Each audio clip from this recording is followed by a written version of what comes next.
Okay, so today I want to start the third case, the third episode of The Great Ace Attorney 2. I'm super excited because the last one was fucking nuts. So yeah, let's go do that. Select adventure. So, okay. So first one we were Ryutaro / Susato. Second one, poor Mr. Natsume Soseki going through some shit. Can't catch a break, but we helped him again. And then finally, we are now on episode 3, The Return of the Great Departed Soul. The art of the first case is so pretty. I know, I really like this. It's like stained glass style. I really like it a lot. It's really nice. I love the silhouetting of it too. Hey Apple, what's up? How's it going? Hope you're doing well. Oh, hold on. We'll get started in just a sec. I'm gonna take this cardigan off. It's actually getting a bit warm. Honestly though, for the artwork in this game, just everything is great. I love it a lot. I feel like if I take this cardigan off though, I'm gonna be cold. Ugh. Alright, finally, let's get started here. The Great what? Episode 3, The Return of the Great Departed Soul. Let's get started. It's opening, whatever. Yes, starting from the beginning. Let's go.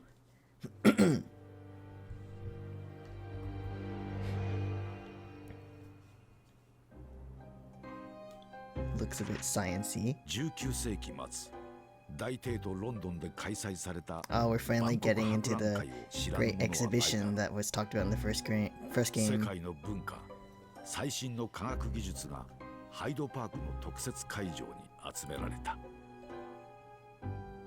来場者総数5000万人を超えた今世紀最後にして最大の祭典は全世界の人々に強烈な印象を刻み込み大成功のうちに終わったのだった。しかし、 That looks like a thing from Howl's Moving Castle. On the right there. 我が友シャーロック・ホームズの活躍があったことを知る者は少ない。彼はあの大事故の裏に幾重にも隠された真実を暴き出したのである。ハイドパークにそびえ立ったロンドン万国博覧会の象徴ともいえるあの水晶塔のごとき孤高にして凍結した名推理によって。 Ooh. Seems like a lot of shit's gonna happen again, but what do you expect from Ace Attorney? Oh, there's more! ロンドン万国博覧会会場はあふれんばかりの人だかり。ロンドンには珍しい晴天のもと驚異の科学実験が行われようとしています。 Oh, it is sciencey. Oh! The guy on the left is kind of freaky. This looks so silly. Okay.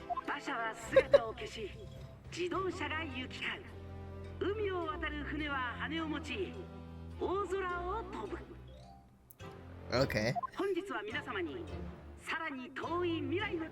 This... 超電気式瞬間移動技術世界で初めての実験であります。 Cool. Something's gonna go wrong, right? Dude, that looks like a death ray. Like some evil scientist from a fucking Disney show or something. Oh dear. その組成情報を計算して元の姿に合成する。 Dude, that sounds so sketchy though. I don't want... Who's gonna volunteer? Wait, that guy? Dude, he's dead. There's no... He's so dead. So are they practically just gonna launch this man? But like in pieces?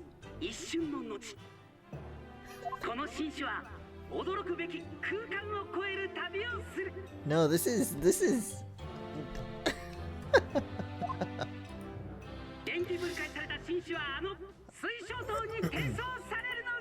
Oh dear. Okay, let's see. Oh, dude.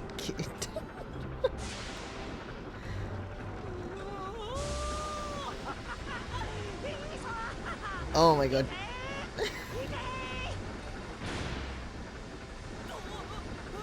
Dude, he's so dead. The guy at the machine.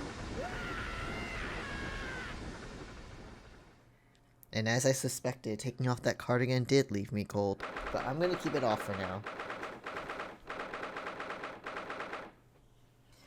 Alright. 22nd of October, 9:36 a.m. Sholmes' suite. Here we go.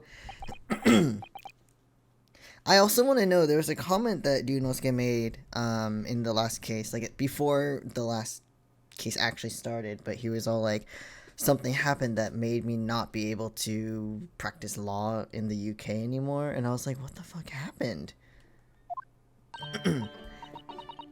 Ah, Iris, I love you. Nuno, are you listening? Oh, sorry. What was that, Iris? What's the matter with you? Excuse me. You've been miles away all morning. Didn't you like what I cooked for your breakfast? No, that's not it at all. What were we talking about again? Ryunosuke, oh no, what's on your mind? Today's paper. It's full of news about the great exhibition today. Yes, the great exhibition. I'd like to go sometime. Oh, whoa, Ryunosuke, it seems like we'll be going now today. No, he's not sounding very good, Ryunosuke, right now. Oh, well, oh, okay. Did you say something, Iris? Sholmes! Oh, it's been a while since I've seen you like this, dude. The last time I saw him like this, he said, it's a good day to die. So, I don't know.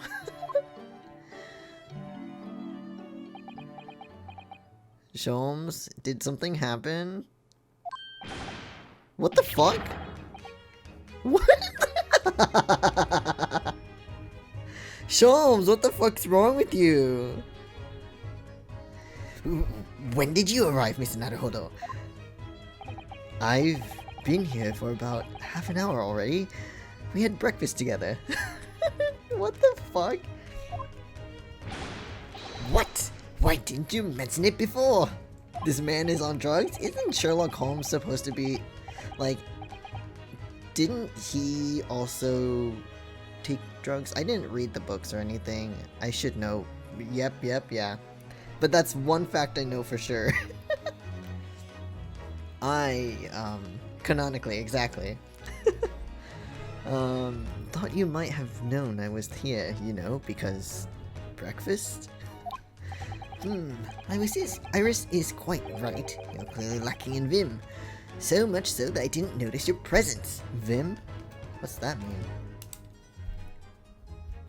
Vim. God, I can never get tired of Sholmes' theme. His song is my favorite. Vim. Energy or enthusiasm. Got it. Thank you, Google. Specifically cocaine, really? I didn't know which drugs he took, but I know they were pretty hard. Thanks. Of course, I could deduce the reason perfectly well with some simple observations. Oh, right. At this point, Sasato's not here, right? What? Let's see. Yes, for example, your tousled hair this morning with all its unruly spikes. Isn't that how it usually is, though? Clearly, it can be deduced, therefore, that... let me stop you there, Mr. Sholmes, because I think I can see where this is going. My hair always looks like this. It always has. Ever since we first met, in fact.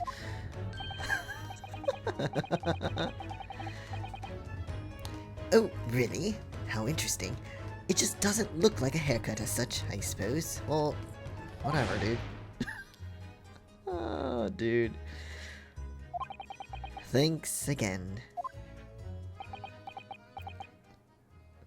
When are you gonna stop laughing, dude?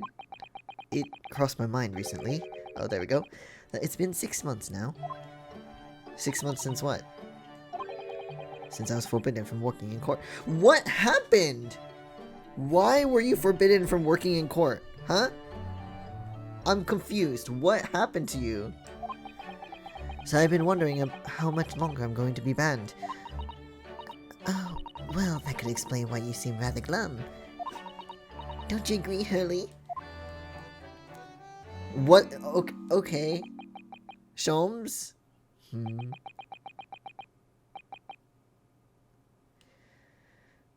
Thank you, Google. Holmes was also on opium a lot. Goodness, oh my god. Holmes. Also, Sholmes, you're giving me some backlash here. What's happening? Back to moping.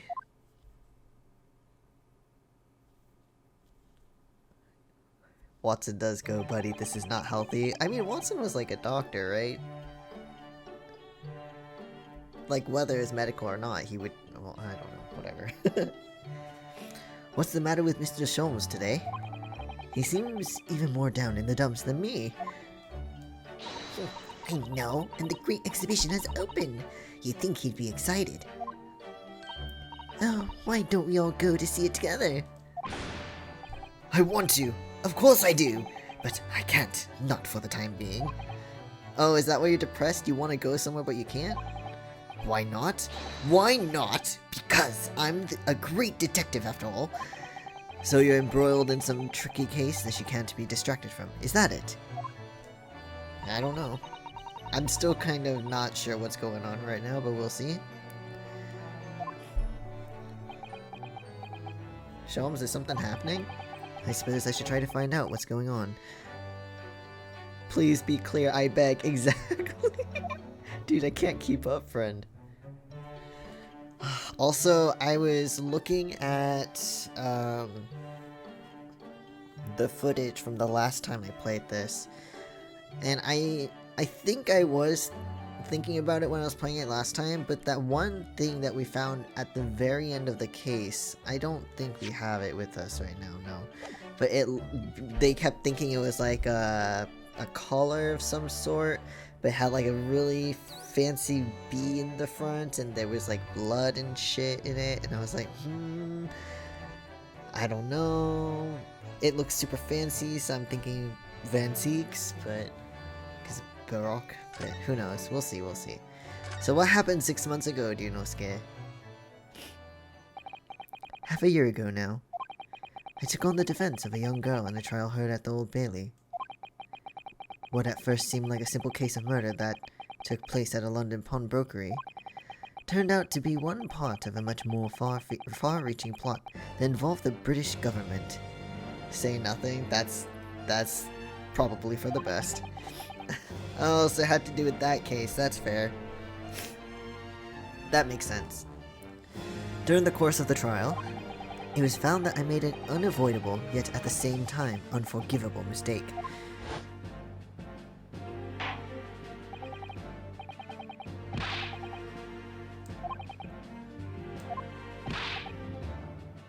Wait. I mean, it's not really his fault, but he knows what happened was bad, so I guess he's like just accepting it. You know, it kind of reminds me of... This is really bringing me back to the trial with Phoenix, where he got disbarred. And he just, like, stood there and accepted that it was happening. And I was like, ooh. Ooh. It's like, same thing's happening again. And then I had my right... Well, this happened before, but you get the idea. And then I had my right to represent people in court revoked. I was told I had to spend my time in research and study, so that's what I've been doing. Oh.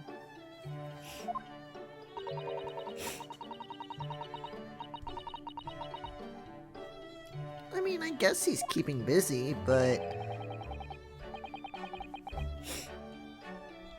I don't know. Okay, weren't you depressed just a moment ago, though? Why? You've become something of a manservant around here. Start on the silverware next, Master Naruto. Show him, stop! Well, I'm thinking of going to ask the powers that be to reconsider not manservant. Specifically Lord Strongheart, at the British Supreme Court of Whitehall. Excuse me. Wonder what's wrong with my throat today.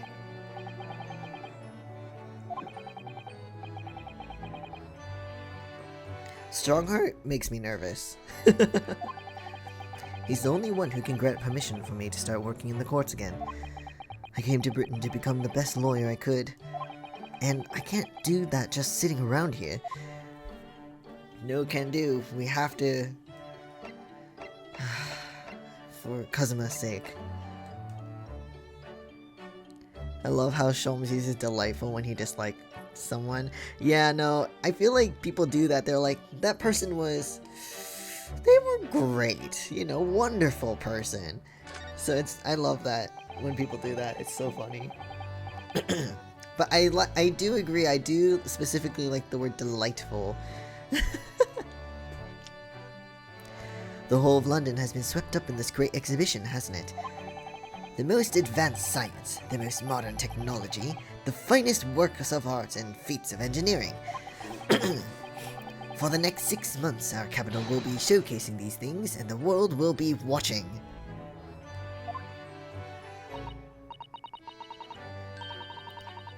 Do you know what I'd like to do? I'd like to look down on London from one of those lovely balloons. Oh, the hot air balloon. Oh my god, Iris, you look so precious.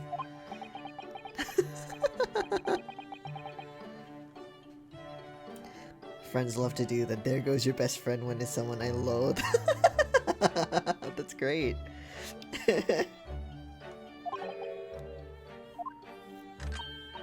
Okay, Iris, you didn't even take out a gun, though. Yes, of course. They fly high in the sky and don't even need wings to do it. All you need is hot air. But how? How does hot air have anything to do with flying? It makes no sense. You know, it creates some gas and it inflates the balloon and it flies up, dude, Nosuke. I can't understand it at all.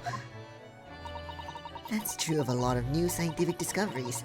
Most people can't understand them at first.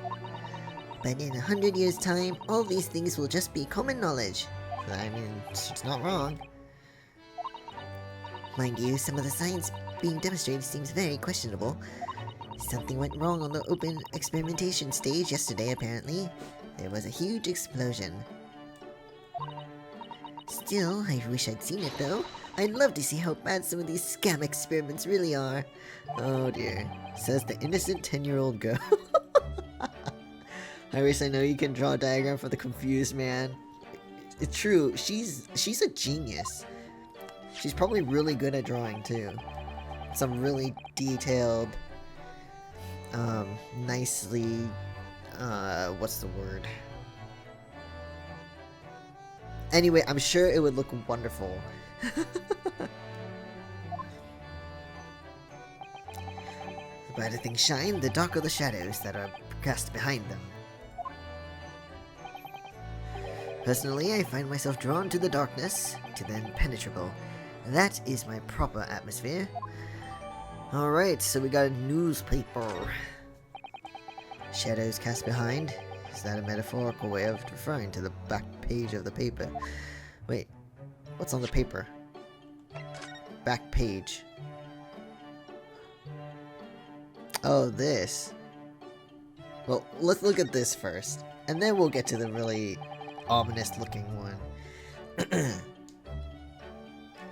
Every article on the front page is news about the Great Exhibition. Public experiments to demonstrate brand new scientific ideas, cultural exhibits from around the globe. It's also positive and hopeful about the coming century. We must all go to see it properly before too long. Oh, and then there's the guy that got super excited in the front. Kitty? What kitty? Lost cat! Hold on. I want it straightened. Whatever. Lost cat! So many glowing reports about the great exhibition and everything that's going on here there. Other than this rather gloomy looking one, that is. Wait, what? What's the matter, do you know? Okay, so we don't care about the lost cat, I see. Fine. The Reaper attacked.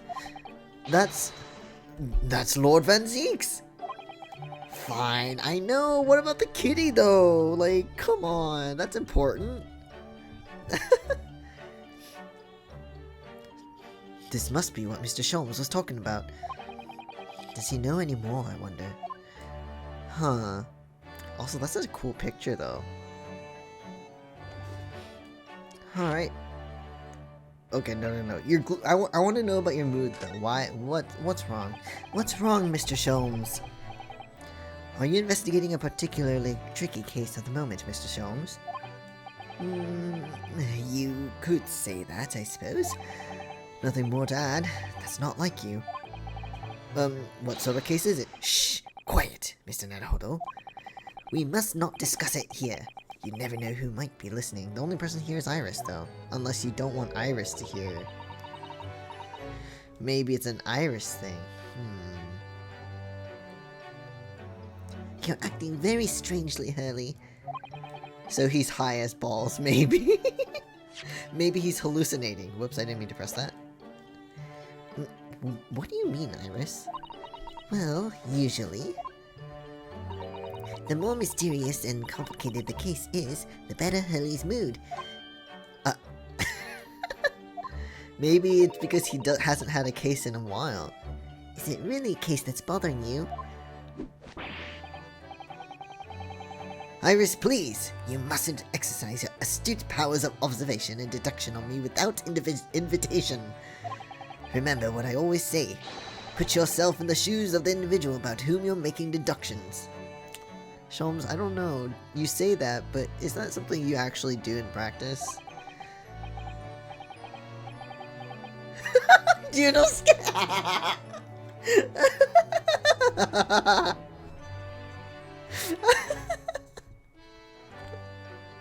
Oh my god, that's perfect. You say that, do you, Mr. Sholmes?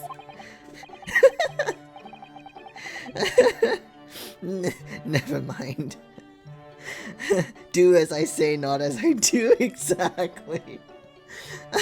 Never mind. Once I've had a cup of tea, I must make my way at once to the crime scene. Oh, that's new. That was a deep sigh. Oh dear. Alright, okay, but do you know anything about the attack on the Reaper, dude? It says in the paper that Lord Van Zeeks was attacked. That's terrible. You know the legend of the Reaper of the Bailey, of course, don't you? Only too well, in fact. Yes. Prosecutor Van Zeeks. Baroque Van Zeeks, sorry. Handsome fellow. Racist, but knows what he's doing. They say that if the Reaper is the prosecutor in a case, there's no salvation for whoever's in the dock. Even if the defendant is found not guilty. Once the Reaper has someone in his sights, one way or another, that person's time left on this earth will be short. Yes, terrible. Look, he's rich, he can afford security, and if you can't afford security, stop smashing wine. Exactly. Oh, dude. I hope he slams his leg on the desk again. He's only done it once that I've seen, I think. And that was in the last game. London's finest rogues always find ways around the law. They'll stop at nothing to secure Akido at trial, falsifying evidence, paying sham witnesses, threatening jurors, bribing judges. But even such devious tactics as these cannot save them from the hand of the Reaper. As you've experienced yourself, haven't you, Mr. Naruhodo? Yes, I've seen the Reaper's retribution at work. Many of these criminal rogues are reckless and quite unafraid to die. If a leader among their fraternity is seen to have been taken by the Reaper, retaliation like this does occur. Really, the capital has never-ending supply of such scoundrels. So, do you mean Lord Van Zieks has been attacked like this before? This isn't the first time. If that thing that we found in the last game belongs to Barak Van Zieks, I'm gonna assume Selden attacked him at one point and stole it, maybe.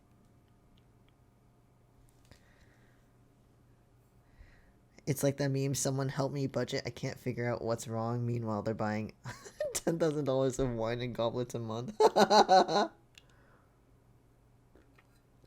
Except Barak Van Zieks has the money to do so. He's quite an accomplished combatant, you know. He doesn't take these attacks lying down. Although, it seems that his assailants were armed with guns this time. Oh no! Oh my goodness! Is he alright then? Is Lord Van Zieks hurt? My dear fellow, how on earth would I know? Well, I don't know! Well, in the article here it says, as to what of Lord Van Zieks and his condition, will be revealed in tomorrow's morning edition. Ah, I see. Well, we shall have to be patient then. Okay, Sholmes, you of all people saying to be patient? Absolutely not. No, I can't wait until tomorrow. In that case, you shall have to inquire with somebody in the know. But who? Lord Strongheart, perhaps? Maybe, I don't know. Oh, you got dressed pretty fast. Oh, I love this song. Okay. Well, I must be leaving now. Yes, understood. See you later, Mr. Sholmes. Goodbye. Ha, you really are a shameless liar sometimes, my dear fellow. What? What? Wait, what? The thought hadn't crossed my mind, but now I'm wondering where you're going. Sholmes. Well then, see you later indeed. Bye. Unless that was his weird way of saying, you should follow me. Listen to him. He's still laughing on his way out of the door. No.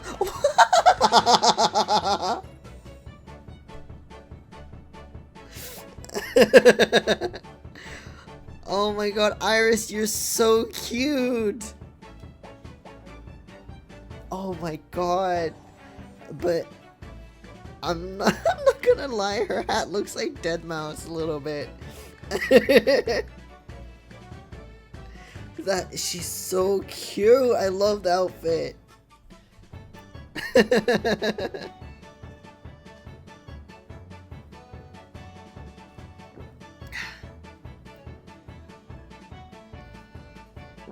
What's in those big balloon ears? I have no idea, but it's so cute. Alright then, Noodle.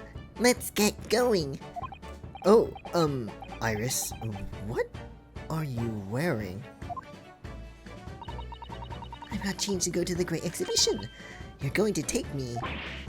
What? But I was just about to go to the Supreme Court. Oh, well, that sounds fun too. You're going to take me there then. You're gonna take me there. Oh my god. Okay, hold on. Iris, if you're gonna wear that outfit,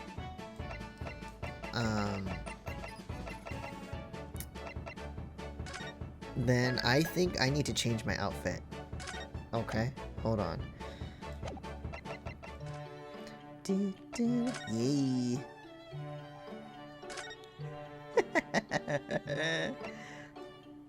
I like the outfit, but it doesn't really fit Susato in my opinion. So I'm just gonna do Inosuke's for now, and then maybe we'll change it later, but okay. Alright, let's continue. Now we are ready, Iris. Oh right, we're at gunpoint, I forgot. Oh, alright, fine. Just lower that weapon, would you?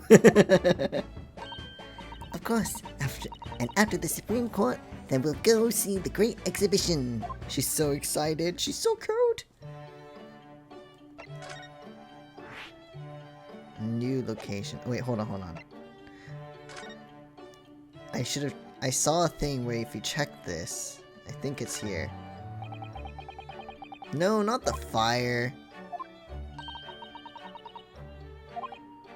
I thought there was like a photo or something.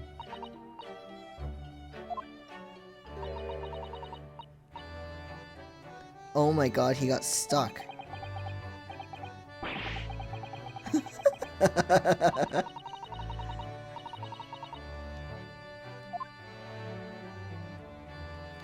I feel like there was a photo. Maybe I missed my chance. That you could look at and there was like a funny comment about it. But I can't look at it no more. No. Man. Alright. It was, I think, if I remember correctly, it was a photo of a very beautiful woman or something. And it was actually Herlock.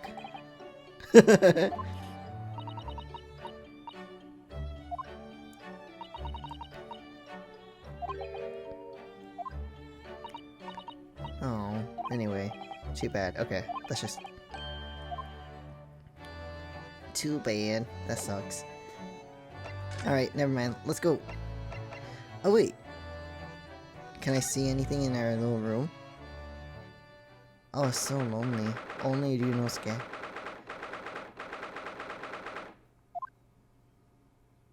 No, nothing. Okay, never mind. Let's go. Oh, wait. Is there anything to talk about? Nope. Okay, no, let's go. Let's go! This guy makes me, like... I don't know, a little nervous. Of course, we need the birds. Is he even here?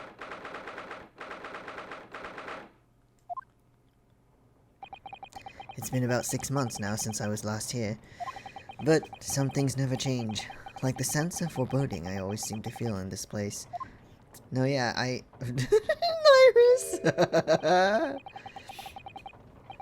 Oh my god, the outfit. Now that I can see the full outfit, it's so cute.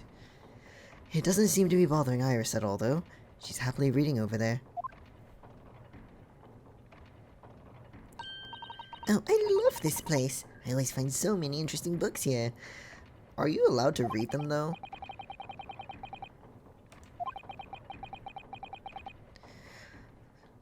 The time we came here 6 months ago... Oh no, we're getting a... Oh, this. When Susato-san was given the news that she was to return to Japan.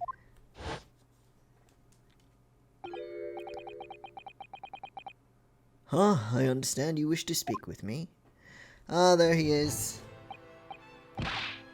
Oh, Lord Strongheart, I trust you've been, keeping well. Let's see, since you arrived and requested an audience, it's been 4 hours, 32 minutes, and 26 seconds. I've kept you waiting a while, my apologies. It's the fun police. No. Oh, no, not at all. I like nothing more than standing around, staring into space. You know, good to know. Good to know that doesn't appear to bother him at all. Mayor Strongheart, Lord Chief Justice of London. He's the man who allowed me to start practicing as a defense lawyer when I arrived in Britain as a student. You need only savor the air for a moment in this grand office to understand his preeminent status. Or status, however you may wish to say. As you will be aware, the Great Exhibition of London is now underway at last. We're extremely busy as a result, policing the grounds, guarding the new technologies, dealing with petty crime. And furthermore, as of next month, we shall open the International Forensic Science Symposium. Oh, I've not heard about that. Investigating authorities from 40 countries around the globe will be taking part, including from your own land. Ooh, who will be coming here? Forensic science is the future. The world must embrace it. As we're the hosting nation, I have much to do, and it is my highest priority. If others must wait for my attention as a result, so be it. Well, it's nice to know where I stand. I like this guy's outfit a lot, though. Or, I mean, honestly, this time period, I really like the fashion and the outfits and stuff. I can't bring myself to wear them because it's like weird. Not weird, but like, one, there's no occasion for me to wear it, and two, I'm kind of like a hermit in my house. I don't really want to leave, so there's no reason for me to. So t-shirts and shorts it is. And sweats and whatnot. Can't complain about the outfits, but it's very fancy. Exactly. Like, I'm kind of jealous of the fact that back then, even a simple outfit is considered somewhat fancy now, but in those days, everyone just kind of wore it if they could afford it. I mean, even the low income, like, just the fashion now would seem like, oh, you're overdressing. And I'm like, I want to be able to dress like that without anyone being like, oh, why are you dressed fancy? I'm just dressing because it's cool. I don't know. And they were easily repaired and lasted a while. Yeah. Now everything's like cheaply made because it's cheap. But yeah, I don't know. Maybe one day I won't give a shit and just wear it, but summertime and springtime is not the time to think about that. It's too hot. Anyway, so you wish to consult with me? Of course, I can very well imagine what this is about. Thank you for agreeing to this meeting, my lord. I want to be allowed to start working as a defense lawyer again in court. That's what brought me here today. But actually, there's something else playing on my mind, as it happens. Oh, Iris. Just take a deep breath and come out with it. Alright, here goes. So, can I work again, please? I actually came here today to ask for your permission. Go on. 6 months ago, my right to work in court as a lawyer was revoked, and I was told to spend my time studying. Obviously, I'm very sorry for what happened, but the thing is, it made me understand what it really means to defend somebody under the rules of a foreign justice system. And I desperately want to have another go. Please, permit me to enter the courtroom again. So, what's my time, Lord Strongheart? Mr. Naruhodo? Yes. Here it comes. I'm sure you haven't forgotten your position here, have you? No. At best, you are a substitute for your compatriot. This was never your intended role. I know, that's why we're asking permission. You could say no, and he's expecting a no, I'm pretty sure. But then that would be the end of the game, so obviously that's not gonna happen for sure, but we'll see. Well, that's true. The Japanese government actually sent my best friend on this study tour, not me. It should have been Kazuma. He was so determined to bring change to our own justice system at home. That was his calling. God, don't bring this back. Gardelov. Loeb, sorry. That's a B, not a V. If that tragic accident hadn't happened, I wouldn't be here in this office now. Mr. Asoki was my best friend, you see. That's why I can't leave it unfinished. I have to fulfill his calling for him. His calling, you say? Has it never occurred to you that perhaps you know nothing of his true calling? Oh. Sorry? The missions with which that young law student was charged, what do you suppose it really was? What do you mean? Mission? He's not making any sense. I mean, honestly, he's speaking truth, though. We actually don't know what it is. Because he never told us, because he died. So, that sucks. Never mind. I've read all the reports you've submitted over the past 6 months. It's clear to me that you regret your actions and have been studiously obeying your revised instructions. Do you mean... I'll tell you later dies. Exactly! It's like Kazuma. So we would have known what his mission was, but we never got the chance to hear it from him, which sucks. Yes! As of this moment, I reinstate your license to practice law here in Great Britain. Yes, you did it, Yunosuke! Thank you. Thank you so much. That's wonderful news, Runo. In fact, I believe I have the perfect case to mark your comeback. A curious affair. You'll consider it, I hope. I mean, sure, of course. Please, tell me more. Oh, I wanted to talk about this, but this is more important, I think, right now. You described it as a curious affair. Okay. Yes, that's right. I believe it was reported in the press. Are you aware that there was a serious accident at the Great Exhibition yesterday? Yes, I am aware. Well, okay, Yunosuke's not, but... A professor from Germany tried to carry out a crazy experiment. Let me see. How was it described? Super high voltage instantaneous kinesis, I think. Instantaneous kinesis, as in moving things with a click of the fingers. That's right. It's just what my herbal blends need. A dash of devil-may-care. No! Whatever this serious accident was exactly, it's clearly captured Iris's imagination.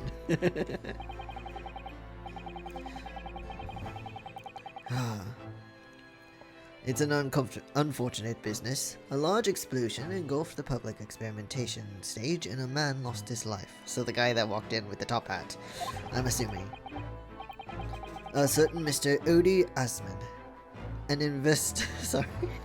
I know it's Asman, but my brain said Assman. I was like, God damn it. A certain Mr. Odi Asman, an investor and a well-known figure in society. A large explosion. A man died.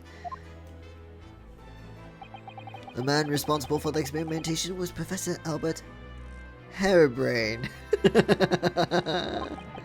He was detained immediately after the incident and is due to appear in court tomorrow on the charge of murder. If you intend to take on his defense, you should hurry to meet with him at the prison. There is a very little time left for you to carry out any kind of investigation. The Great Exhibition. A scientific experiment gone wrong. And murder? I feel out of my depth before I even started. Still... We should go to the prison straight away then, and try to meet with this German professor. Don't you think? Definitely. Yes, one more thing about the case. There's a connection with our mutual acquaintance, the Reaper. Oh, with Lord Van Zieks? How? Huh. Vehicular manslaughter, 1, 2, 3, 4th, 1, 2, 3, and 4th degree murder, war crimes. Oh, okay.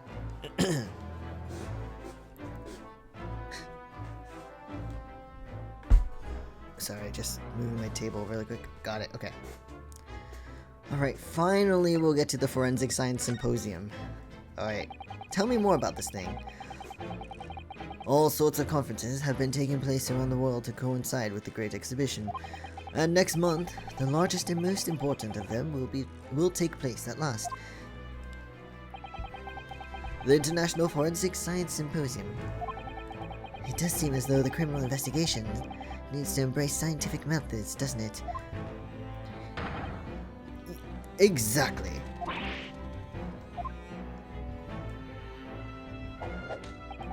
London, the global epicenter of culture, science, and wealth, now has a population exceeding 6 million. Sadly, crime in the capital is growing at a similarly large rate, or startling rate. So it's imperative that we use the latest scientific methods to investigate and resolve cases as efficiently as possible. Okay, listen, that's great and all. I do agree that forensic science is very essential to, like, investigate and resolve cases, right?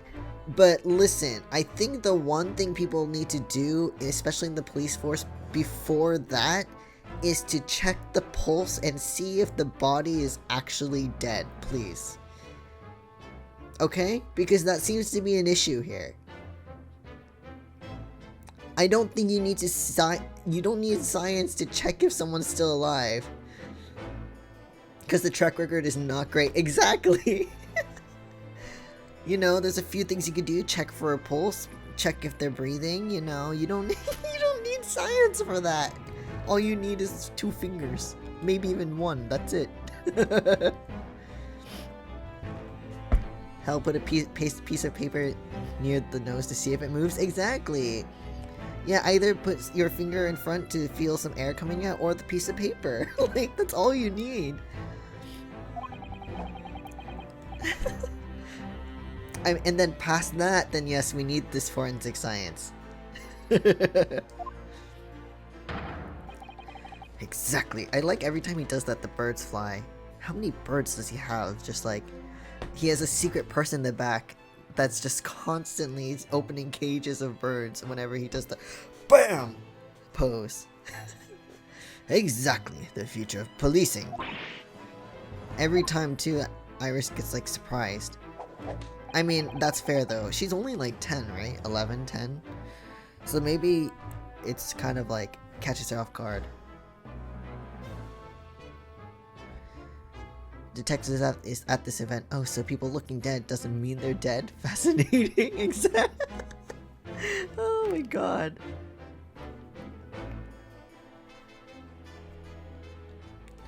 We try, however, contamination of evidence, and especially when we have the guy, he's 100% guilty, but someone touched the body or didn't have the evidence and they're not.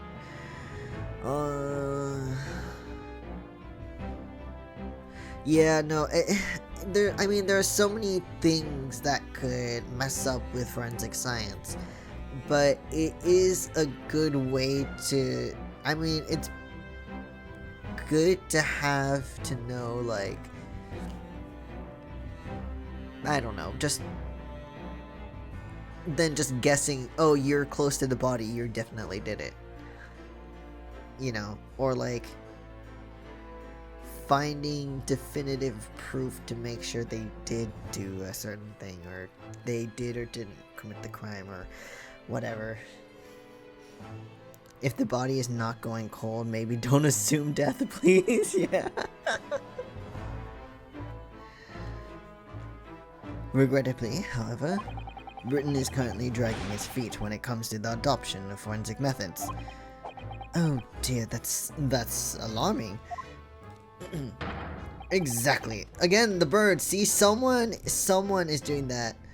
Or they're training the birds to fly up from the bottom right to the upper left, and then training them to fly out of sight back to the bottom right to fly again to the top left. Oh my god.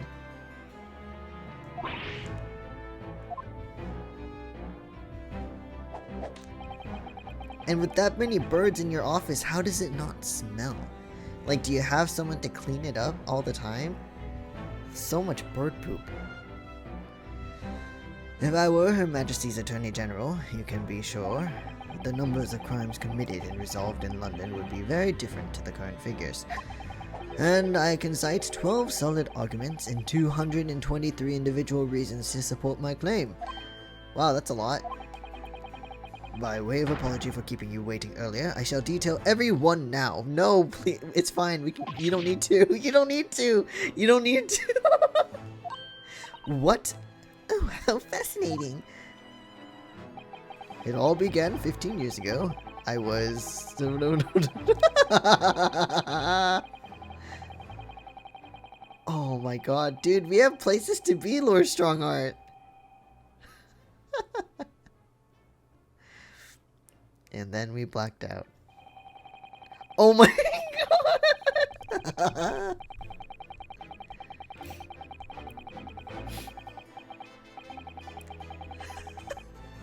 He...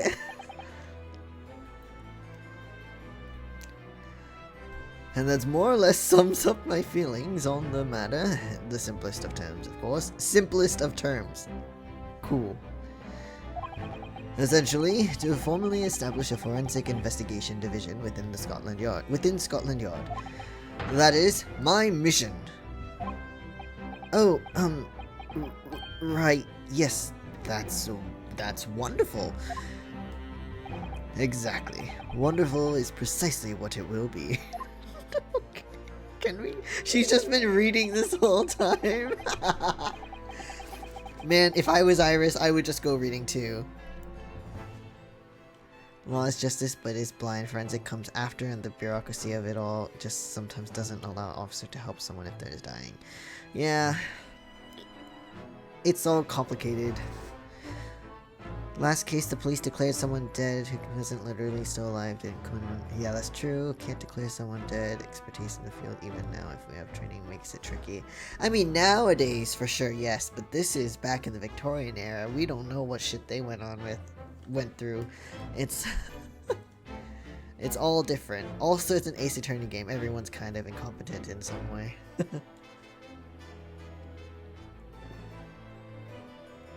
Alright.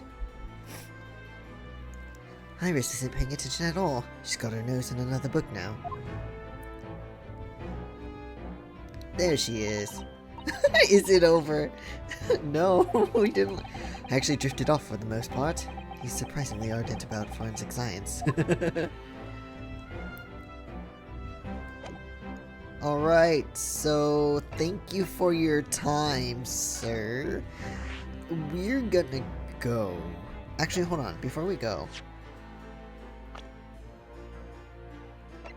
Okay, so she's still 10. O.D. Asman, a well-known financier who perished in the explosion on the experimentation stage at the Great Exhibition of London. I knew it. Sorry, I saw the word financier and all I could think of is the dessert. The pastry, so...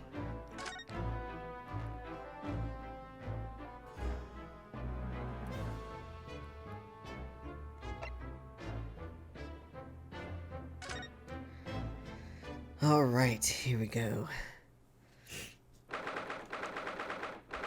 Oh, he's all huddled up.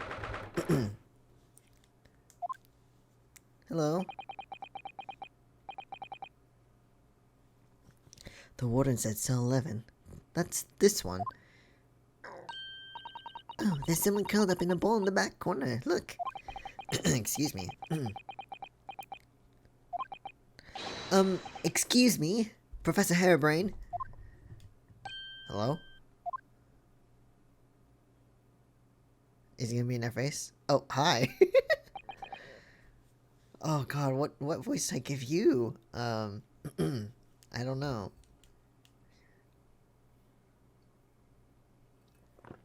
Who are you? I'm just gonna speak normally for now. I'm Ryunosuke Naruhodo, a lawyer. A lawyer?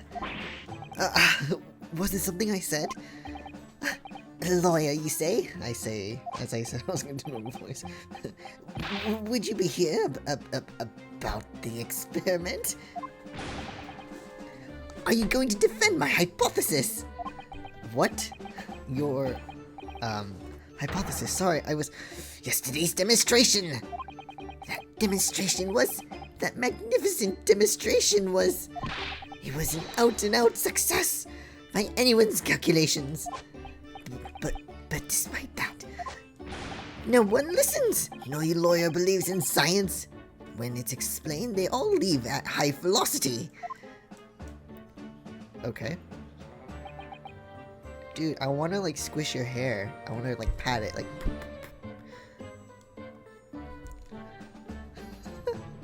Oh yes, what everyone wants from their lawyer for a murder case, bringing a child. It started with Iris and then it was Pearls in the future.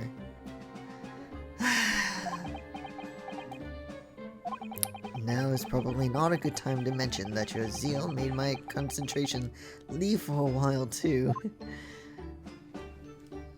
Oh god, alright, here we go. Hello. So, about your demonstration yesterday. You mentioned the demonstration yesterday. The papers have called it a spectacular failure. After all, a man died in the explosion, didn't he? Oh no! Yes, you could interpret the results that way if you really wanted to. Well, I suppose in the strictest sense, the experiment was a failure, but all at the same time, it was a great success. I'm very confused.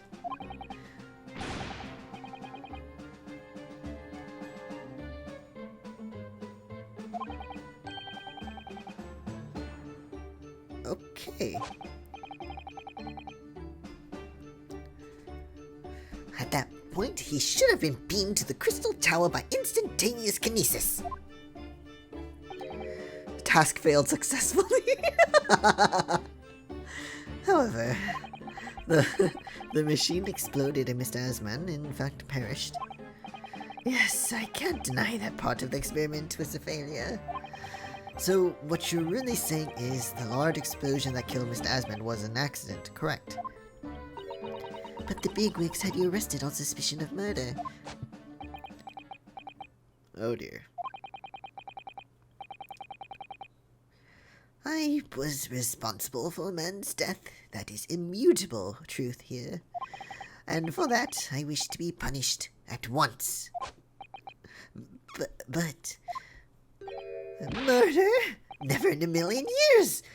It was an accident. Simply an accident.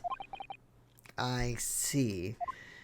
Oh dear, he is very distraught, this man. Ellie and I were talking this morning, you know. He said the situation would change completely depending on whether it was treated as an accident or murder. How exactly? Well, if it really was an accident, then the professor's machine would be kept in protective custody. On what grounds? Ah yes, it's newly established here in Britain, the Special Dispensation for Scientific Equipment Act. Well, that's a mouthful. That wouldn't pass me by.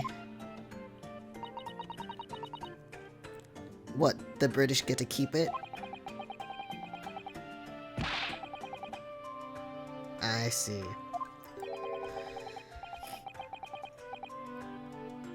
And then they'll take your idea, copy it, yeah.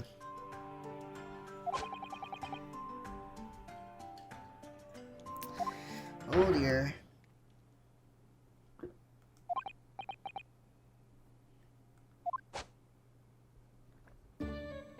So that's why they wanted it to be a murder, so they could take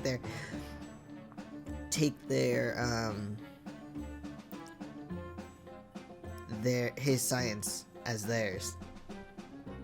What if that was the whole thing with this case though? Someone rigged the machine or like fucked up with it to make sure that it was a failure, so that way they could accuse this man of murder instead of an accident, and that way they could look into the machine and steal the idea and science behind it. The British steal? Shocking, I know. Exactly. I was thinking the same thing, honestly, though.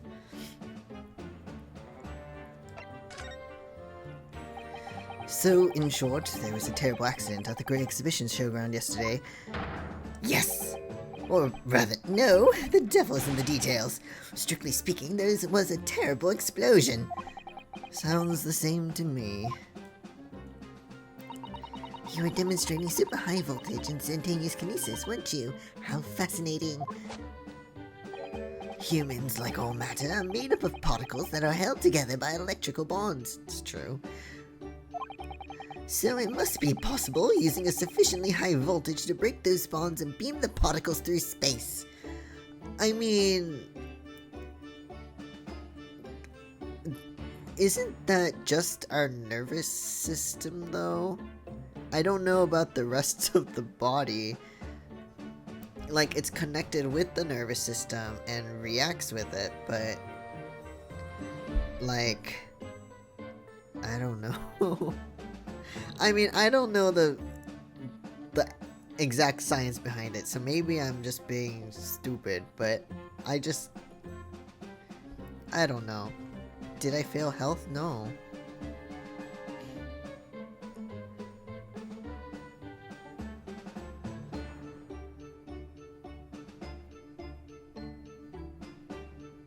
I didn't, actually.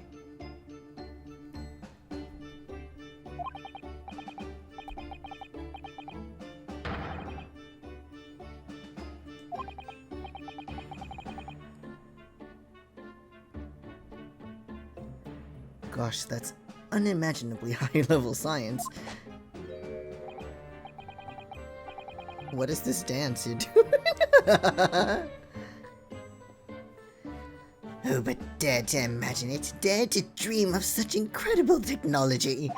Just think, one moment I could be here in this cell, and the next, I could be at the great exhibition again. Please don't do that, or else you will definitely be found guilty of the murder. Too cute to be stupid. Thank you. But sometimes my brain does the stupid. It's okay. I think this ties into miasma or morphogenic field nonsense. Oh, I don't know. It's too complicated. Well, yes, that would be incredible. And the next, in the mere blink of an eye, I could be at the great Persian theater, say. The possibilities are endless. The whole of our vast planet would be within reach. I don't think so, dude. So no more hiding in wardrobes on rocky seas for 50 days, right? Oh my god, yes, exactly. In wardrobes and the fucking suitcase. The trunk.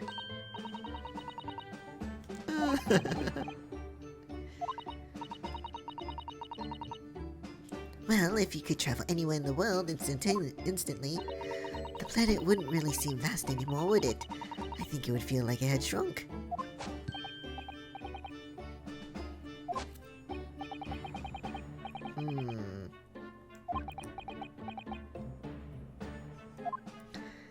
Hairbrain kinda makes, or just this animation right now, I'm thinking of hamsters for some reason. Oops, that's got Professor Bunnybrain really worried by the look of it. Clearly this is yet another case of just because you can doesn't mean you should, I suppose. No, probably not. Does it though? Maybe next time don't use a person.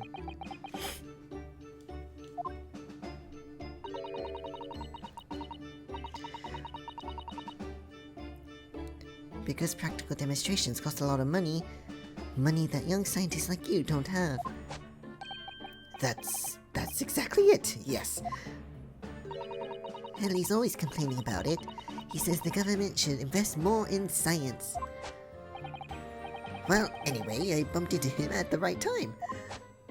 I met the well-known investor, Mr. Asman. The victim who died in yesterday's terrible accident, you mean? He is very... His movements are very fast. The full name of the man who died in yesterday's accident was Mr. Odi Osman. Asman, wasn't it? What exactly was your relation with the man? Investor, I'm guessing.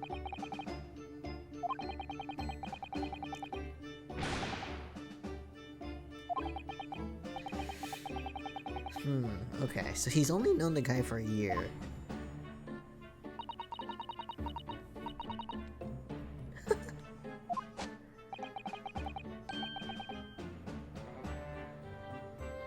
There's probably more than meets the eye with this guy then, huh?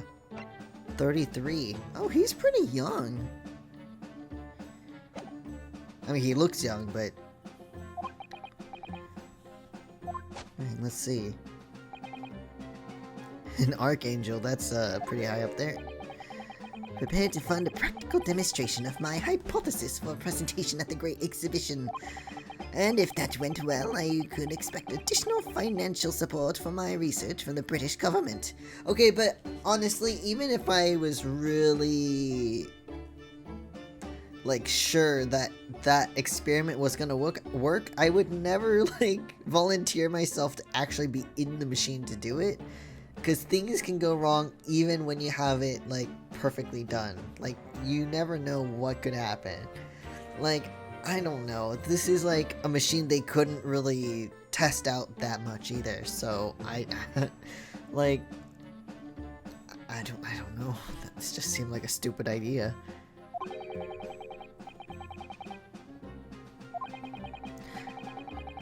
Okay, now I want to know who the exceptional engineer is. I feel like that person may be important.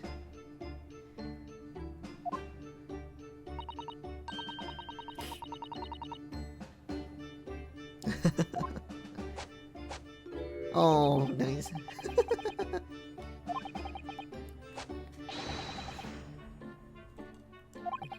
Okay, well.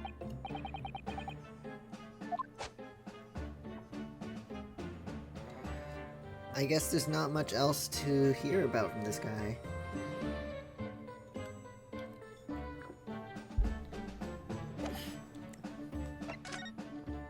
Because I don't think we really have anything to present, do we?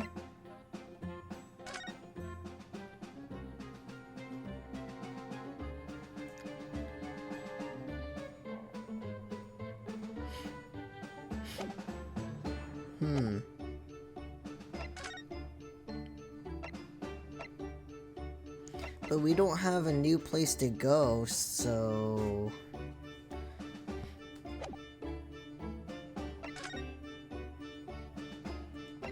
Maybe this? I don't know. Oh, there we go. How could this have happened? It must feel awful, as well as a man losing his life. The Crystal Tower was greatly damaged, too. I know what happened. It must have been that. That? The day before the demonstration, I had my usual meal at Frankfurters at the hotel restaurant. Then I paid the bill. They gave me 3 shillings to do too much change. But instead of saying anything, I just slipped the coins into my pocket. They're still there now. It's divine retribution for my wrongdoing. That's what this is. I mean, that's a bit too much retribution, though. For a scientist, he has some very illogical anecdotes. Long and illogical. I don't think fate is quite that petty. Yeah, that's a little too much. Is there anything else? No? Is that it?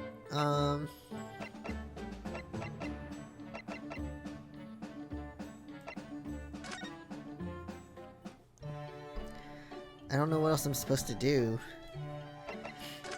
Oops, no. Do you want to look at this? Oh, here we go. Oh, that reminds me. Have you seen this? The reports of the overwhelming success of the Great Exhibition, of course. No, not that. The story on the back page. What story? Of the Reaper. The Reaper attacked. Ah, that. You've enjoyed some victories in court against my #1 prosecutor, have you not? Poor Mr. Reaper. What happened to him? He wasn't killed, was he? Oh right, we were gonna talk I forgot. God damn it. Okay, I remember now. There's no need for concern. Lord Van Zieks would not be so easily dispatched, I assure you. Can you tell us what happened? I'd really love to know. Very well, if it interests you. Oh wow, you got a lot of time today apparently, even though earlier you said you didn't. It does, strangely. Oh, you care. Fortunately, Lord Van Zieks emerged from the attack unscathed. Street ruffians are no match for that man. He's a very capable fighter. But that's incredible. They were armed with guns. Why was he attacked though? Do we know? It's related to events that occurred a month ago. A leader of one of the capital's criminal organizations was indicated and prosecuted by Van Zieks. But the man was acquitted. I have no doubt large sums of money were involved behind the scenes. Large sums of money? A deplorable situation. Members of the jury were bribed, it seems. However, despite winning his freedom, the man in question met a dramatic end yesterday. That checks out, yeah? But you're suggesting that was the work of the Reaper, surely? Or you're not suggesting that was the work of the the work of the Reaper, surely? The victim's henchmen certainly seemed to think so. He was a man by the name of Asman, Mr. Odie Asman. I knew it! Because he died yesterday. I had a feeling. Did you say Asman? So he is odious. Exactly. The man who died in the big explosion of the Great Exhibition. Yes, known publicly as an investor, but in reality, the head of a significant criminal organization. Unbelievable. I wonder, could I ask you something, Lord Strongheart? Try me. Why do you use Lord Van Zieks as a prosecutor? What do you mean? Oh, because he has the thing. And our client was funded by him. Great, I know. All the criminals who managed to get off in court meet with mysterious ends outside the courtroom. And fearful of that fate, they seek to strike at Lord Van Zieks first. I know there's no evidence that he actually is the Reaper in that sense, but still, something's clearly going on here. I have Van Zieks work for the prosecution service for two reasons. Firstly, the man is the best prosecutor in the capital, bar none. And secondly, any deaths of criminals that have occurred outside the courtroom following his trials are nothing to do with him. You know, Skit, sometimes someone's working behind the scenes. We don't know shit. Van Zieks may have earned himself the moniker of the Reaper, but he is no killer. So he will continue to prosecute on behalf of the crown. Unless he wishes otherwise, of course. Yeah, I believe that. I don't think he would kill someone either, but... Well, I must be leaving for my next engagement. I'm already 11 hours and 16 minutes late. My colleagues may be starting to fidget. 11 hours and 16 minutes? What the fuck?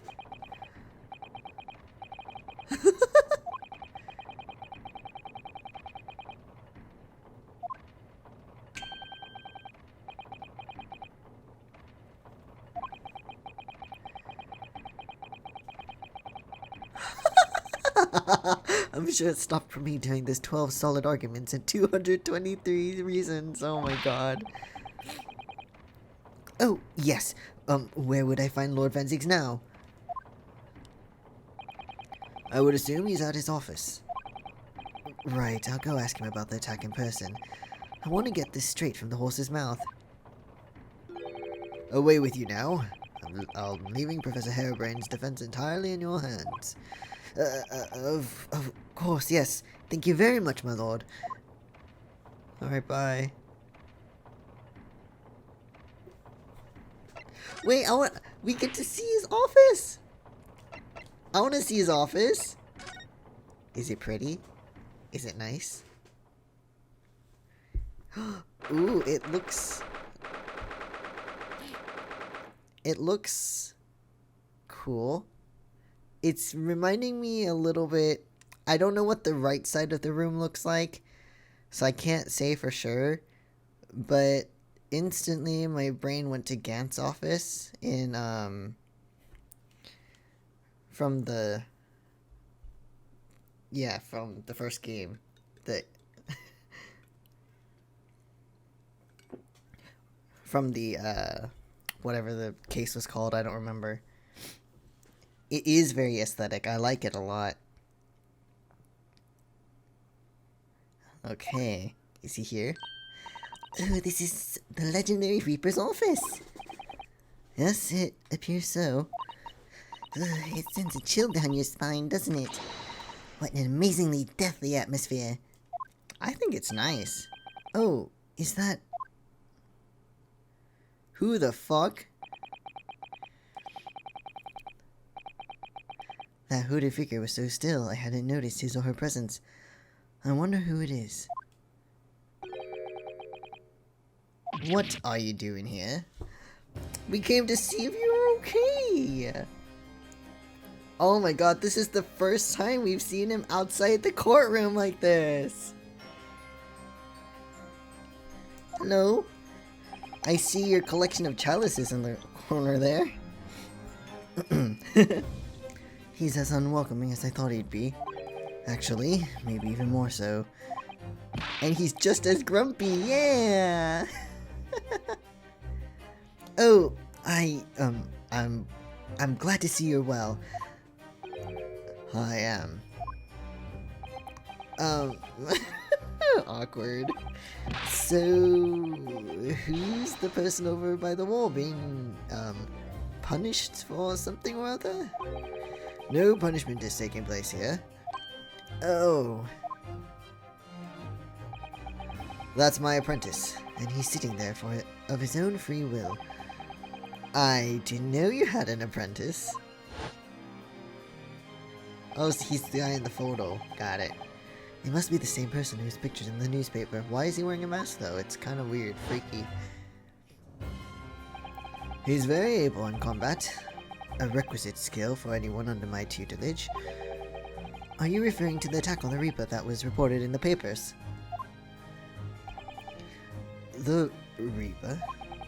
I'd be interested to know the Reaper's true identity myself. Assuming, that is, such a fabled fiend genuinely inhabits our great courtrooms. Dude, I like... he looks so cool! I like this! I wish I could get rid of the text box. So I can take a screenshot. I'll just take it with the text box, fine.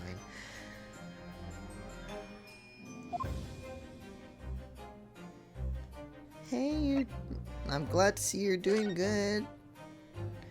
The racism. Like, if he wasn't racist, he'd be so much fun. I know, he's so cool. Like, get rid of that racism and you'd be like... Lord Strongheart said that the assault last night was some sort of revenge attack. True, carried out by henchmen of Odie Asmund's criminal organization. You know, he's very forthcoming with information though, despite being all grumpy and being like, I don't want you here, you know? The investigation meant their arrests were imminent. Presumably, some hoped to kill me before that happened. Odie Asmund. He's always masqueraded as one of London's most powerful financiers, a global investor. So, kind of like fucking McGilded. He's like, I'm a really good guy and I have all this money and I invested in this cool park that people can rest in and shit. He might be forthcoming because he wants us to leave. He's like, maybe if I give them the information they want, they'll leave me the fuck alone sooner than later. But his enormous wealth came to him by underhand means via his criminal activities. He does seem rather introverted, that's true. I feel that though. Sometimes I want people to fuck off too. To be honest, just tell them what they want and then they'll leave you alone. And he used the money to buy himself a verdict of not guilty when he found himself in court, didn't he? Being prosecuted by you, Mr. Reaper. But the man got his how do I pronounce that? Well, let me write it down first. I've seen this word, and by reading things, I've kind of gotten a vague idea of what it means, but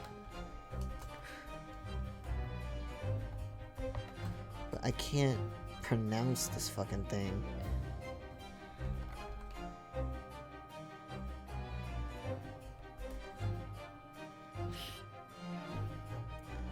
Comeuppance? Comeuppance. A punishment or fate that someone deserves. Okay, so I knew that already, but I didn't know how to pronounce it. Got it. Comeuppance. That's whatever. It's weird. Yesterday, in fact, in extraordinary circumstances, it was a most unusual cause of death. I know about that. It was a super high voltage instantaneous kinesis gone wrong. Oh, why are you so surprised? Mr. Asmund died when the demonstration on the public experimentation stage ended in an enormous explosion. Correct. He's impressed. And you think I have some kind of divine ability to cause an accident like that to happen, do you? No, we don't think you did it. Well, no, that does seem a little far-fetched. If this man really is the fabled Reaper, then he has to be innocent of this particular death at least. It's strange how this has worked out, isn't it, Yuno? Not him being shocked that Yunosuke was informed. It's like, listen, just because I'm not the smartest, but like I'm not that stupid. And also that I feel like that's a little bit of his racism showing too. I mean, what's with you taking on the professor's defense for the trial tomorrow? Or, I mean, what with you taking the professor's defense for the trial tomorrow? What? You're going to be defending him? Oh, yes, that's right. Though I barely know the man's name yet, to be honest. Albert. Oh? Albert Harebrained. Okay. That's right. Do you know him by chance? Of course. He's a contemporary of mine. We were at university together.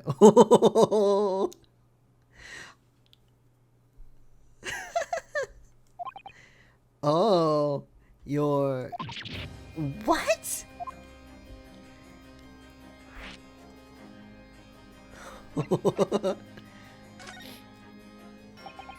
I'd understood that Professor Harebrained was from Germany, though. Harebrained's from a respectable British family. After graduating from the University of London, he moved to Germany to carry out research, that's all. So, You were students together? I was in the faculty of law, of course, and he in science, so our paths rarely crossed.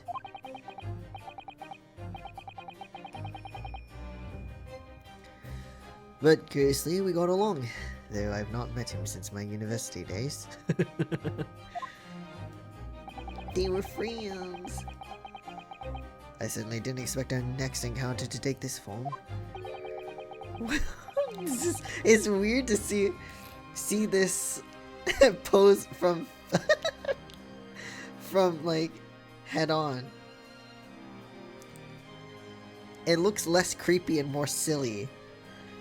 Well, when he's on the other side of the courtroom behind the bench, it looks more menacing. He is silly. Silly, and then pokes his nose. It's like, put your hand down. And with you, of all people, representing him. Only if I made it out of this office alive. Boop, exactly. Boop, quick hug, bolt out of there before he kills you. He's actually been charged with murder, it seems. Yes, I know.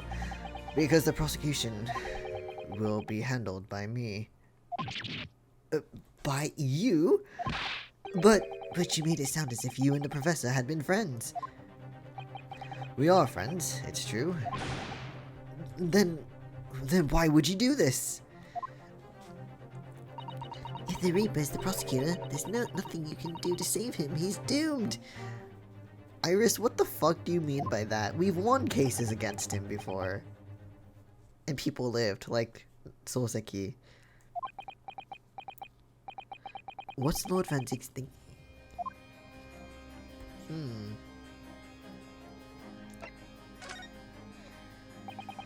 What do you mean by what you said before? If you'd like to know the Reaper's true identity, does that mean... I'm a crown prosecutor and a mortal like any other. I'm no demigod.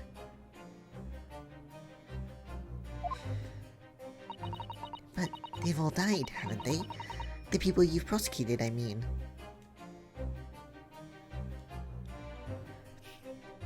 But the dude in the last game with the right omnibus, Ninosuke won, but that man died. That is true. McGilda did die because Mr. I don't remember his real name because Eggert Benedict is a funnier name. Killed him or had him killed for killing his dad, who was the victim of the case in that case at the time. So I don't... So in that case, it wasn't Van Zieg's at all. Like, he wasn't involved with it. So I'm just... I mean, it could just be coincidence that it happens right after. But I don't know.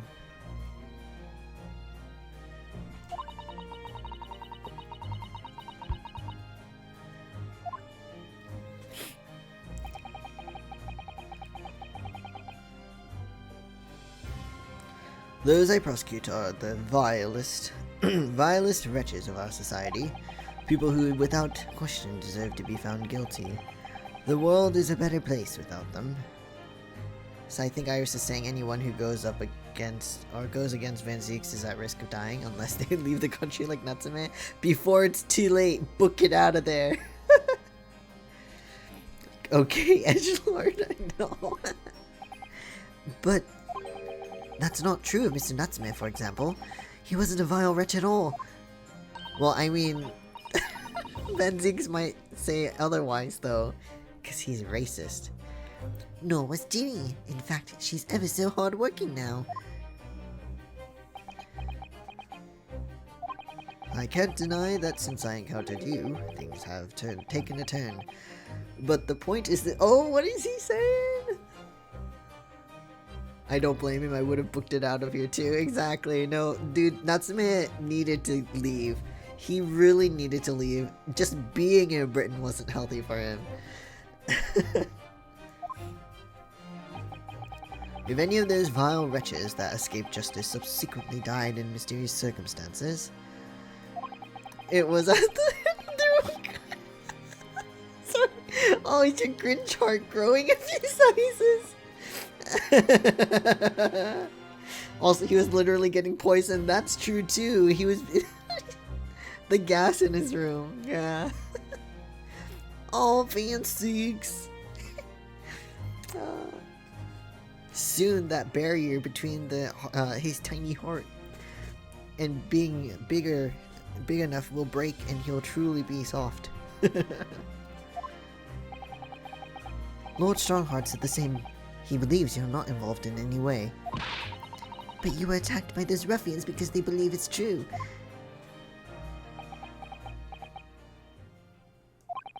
The fact is, since people started to call me the Reaper of the Bailey, the number of serious crimes in the capital has dropped substantially. So he's just going with it, I guess. It would appear that even the most hardened criminals can be made fearful for their lives. Do you mean to say... I mean to say that if my pseudonym serves a useful purpose, I adopt it gladly and with honor. Oh, God, Van Zieks. He's like such a good guy, but he's racist. And then that drops the good to... maybe we can fix him, but maybe not.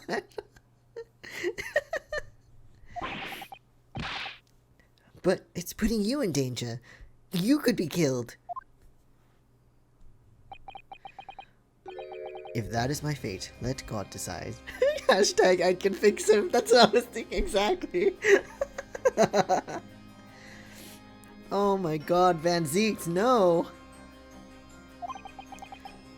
Lord Van Zeeks. No, Van Zeeks, no! Okay, but... I like this. Can I look at it?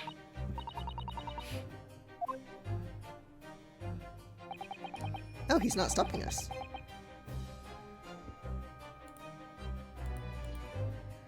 That's amazing. I wonder why it's here. Perhaps he made it to take his mind off the sadness of being too busy to attend in person. Man, Zeeks, I'm stealing your miniatures. Oh, so cool though. I like it. Well, perhaps he's too embarrassed to queue up for a ticket. Saying this right in front of his face.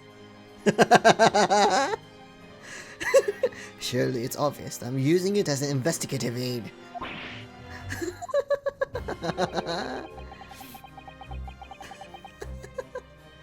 You Nipponese have no business painting others as overly reserved.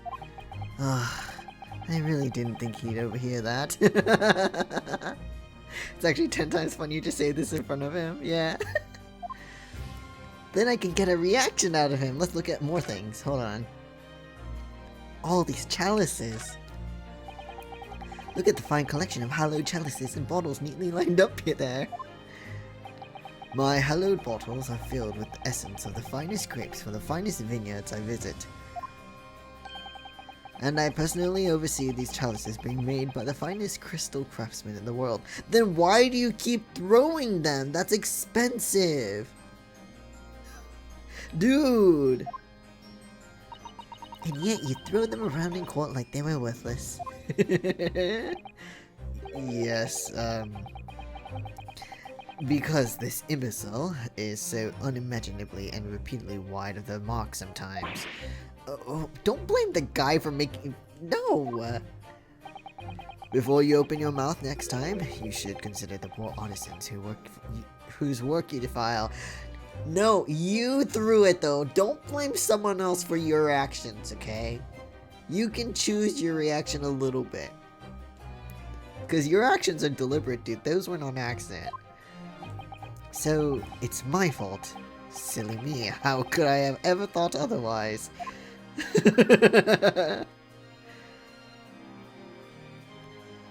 Poke the bear? Later. Hold on. Hold on. If I'm not allowed to throw things in court, he shouldn't be able to either. Yes! Oh, there's a chess set. Lord Van Zeek's desk. Look, it's so stylish. It is very nice. That's a marble chess set beside it. Oh, I see, I see. I need... I took that a little too literally, hold on. I was actually almost looking for a bear, like an actual bear. I was like, wait, but I didn't see a bear in here. What are you talking about? It's all good, it's all good. Chess. That's the Western version of our Japanese shogi game, isn't it? Similar, but I think the rules are a little different. You know, I'm actually quite good at shogi problems. Oh, really? You'd probably like chess problems in that case. I'd love to challenge Lord Van Zeek sometime. If he could stop with the racist comments, that is. I'm almost surprised there isn't some big stuffed bear or something. Yeah. Oh, that reminds me of when I drew a sketch of it a long time ago. But I drew a picture, or it reminds me of the case when Maya was kidnapped with the giant bear with the camera eye that he just, Mr. Miles Edgeworth just swooped in and took the bear and walked out. I'm like, dude, how'd you pick that up? He just, oh my god. Van Zeeks would be such a sore loser too, yeah, I agree. And then the racism would just come blasting out. To a bout of shogi problems. If you only really want to challenge yourself, you can always do that on your own at home. No, he wants to, they'd be good friends. Okay, let's see, anything else here? Oh, what's this? That is a huge painting. The commission price must have been crazy. The portrait really dominates the room, doesn't it? It's a very majestic outfit and pose. But sadly, whoever painted it didn't do a very good job of capturing Lord Van Zieks' facial features. I'm sure that's not Van Zieks, dude. Sadly, the chess pieces don't resemble himself and his crush. I know. That would be great if they did that.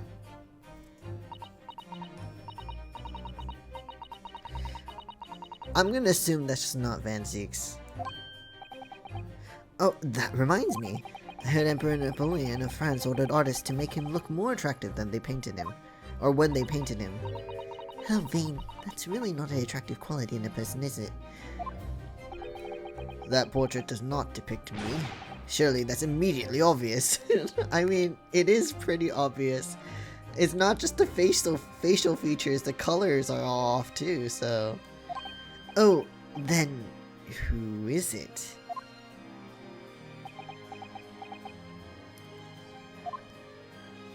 And silence. That's fair. It's none of Ryunosuke's business, to be honest. There are bats. Oh my god, hello.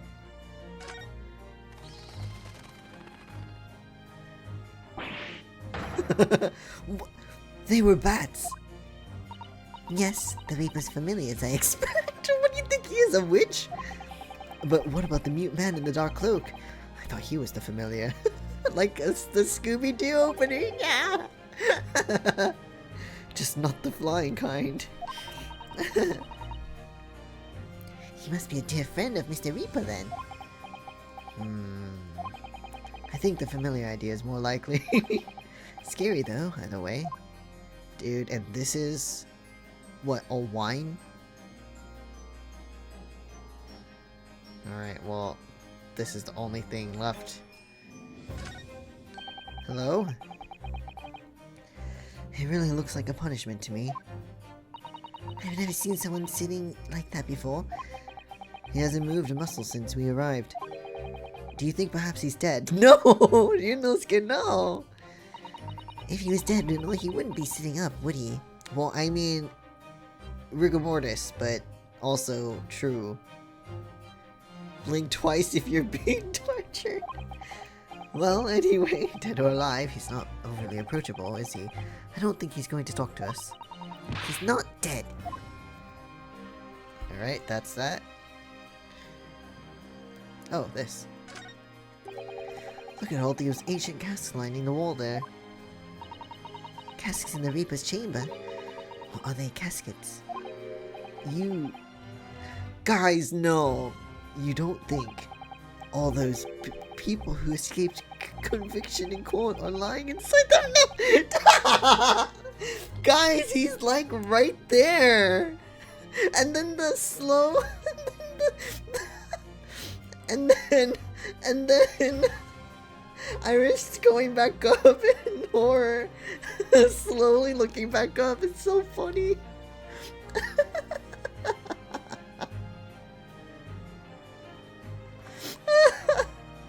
They're idiots. I love them. I know. It's so funny. I mean, like, Iris kind of gets an okay because she's just a kid. No matter how much of a genius she is, she still is just a child. But Ryunosuke, come on. Here comes the Van Zieks jump scare.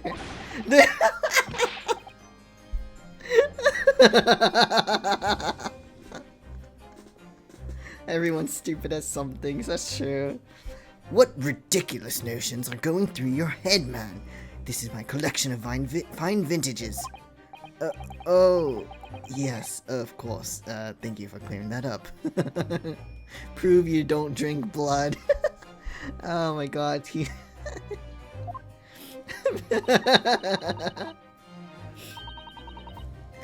Juno and I were just amusing to ourselves. Don't mind us, Mr. Reaper. I wouldn't if you hadn't invited yourselves into to my office to talk nonsense within my earshot.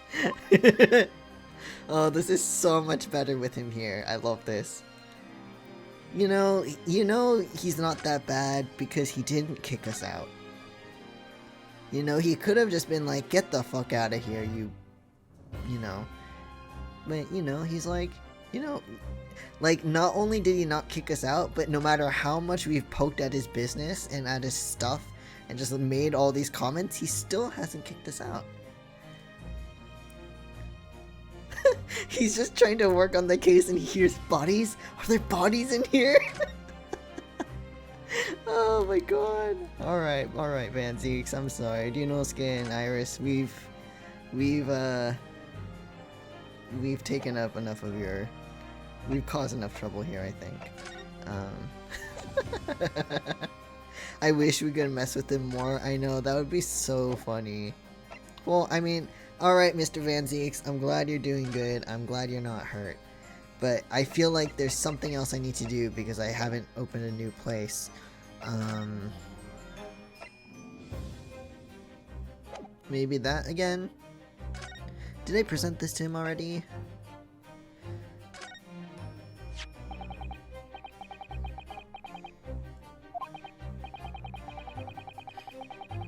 Okay, not yet. Okay. Yes, it seems there was a reporter nearby when the little skirmish took place. I had no idea I'd been photographed. It was careless of me. It looks as though he's taken after the people who attacked you and run away, though. Rest assured, the police have already apprehended every last one of them. But there's someone else fighting alongside you, it seems. The apprentice, Ryunosuke. And I think it's the same man who's sitting over there as we speak, isn't it? As I mentioned already, he's my apprentice. Perhaps you could tell us a little more about him? It's really none of your business, but...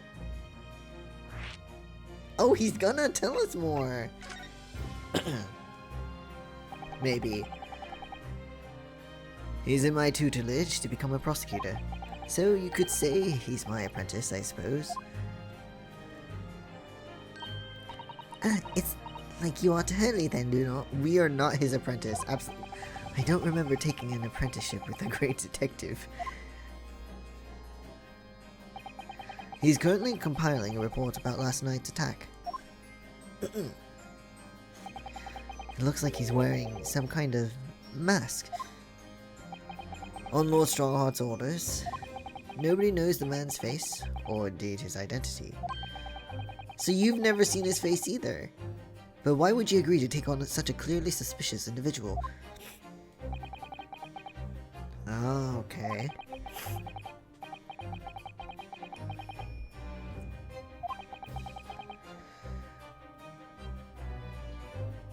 Why do I feel like Herlock apprenticeship would involve breaking so many laws? Because it would. It probably would.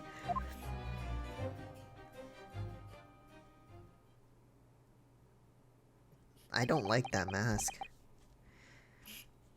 He's just apprentice. The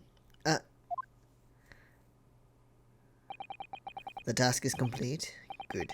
In that case, you can collate, whatever, all the briefs.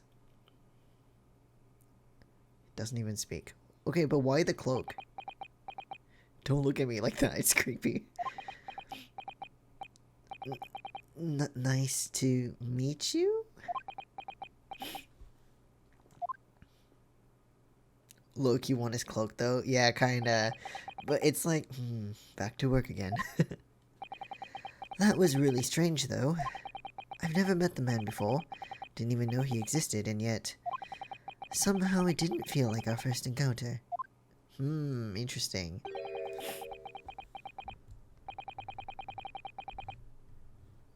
Oh, okay. Also, I feel called out. I sit like that. Sit cross-legged all the time. Guess how I'm sitting right now? Cross-legged on a like an office chair. Always. Either cross-legged or one leg is up all the time, even when I'm eating. Like, I don't like my legs dangling, or if they're, like, sometimes I can tolerate it, but I don't like it when my feet are flat on the floor when I'm sitting. I don't know why. It's not comfortable for me. So I have to keep my, like, legs up, even though my knees hate it. Just have to alternate my legs once in a while. Don't bother trying to converse with him. He says nothing to anybody from outside this office. Lord Strongheart has strictly forbidden it. Alright. Oh, I see. Why are you so interested in my apprentice anyway? I don't know. He's a stranger. Him? Hmm? Oh, no. I mean... Sorry, I didn't mean to...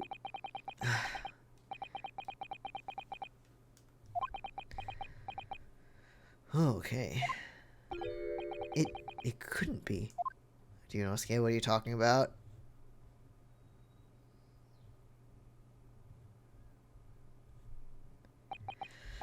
Oh, yes, there's something I've been meaning to ask you. Oh, you had something to ask me? That Nipponese man, is he faring well? Oh, he left. He left a long time ago. The one, excuse me, the one arrested twice in succession 6 months ago, with the stoop and the mustache and the jitters. Mr. Natsume, you mean? Oh my god, Mr. His song is playing too. He ran onto the boat, the soonest one he could possibly go to. I'm not sure he'd be very pleased to find out you identified him from that list, Bruno. I mean, it's obvious though. He's fine, thank you. In fact, I received a letter from him by international post only the other day. I see. It's a short list. It's true. Well, I think we can end our discussion there, don't you? There's little time left before tomorrow's trial. I advise you to spend it investigating the case. Yes, thank you for the advice, and for the conversation. Thank you for letting us do a lot of shit, friend. We got away with a lot today. I can't believe he's asking after Soseki-san. After Nipponese. I'm not sure whether to feel happy about that or worried. Both. Both. His heart is growing. I think it's partially that. Also, he's just relieved someone didn't die right after his case. Like, he's like, yes, he's still alive at least. He wasn't killed.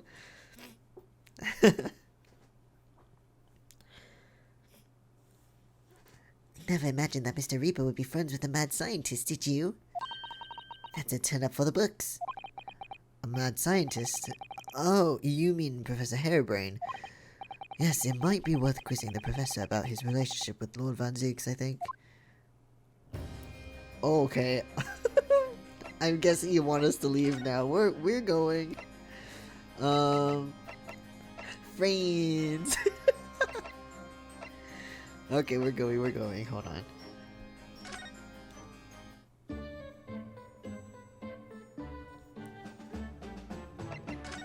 Can I present a person? No?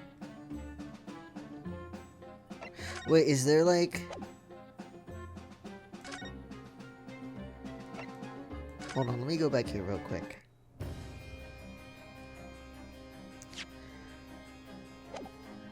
There's not more to talk about, no. And I already showed him what I could.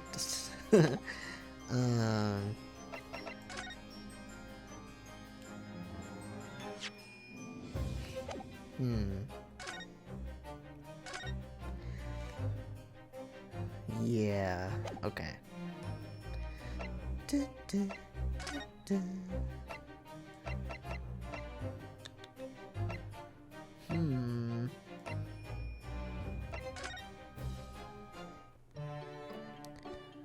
When can we get to investigating?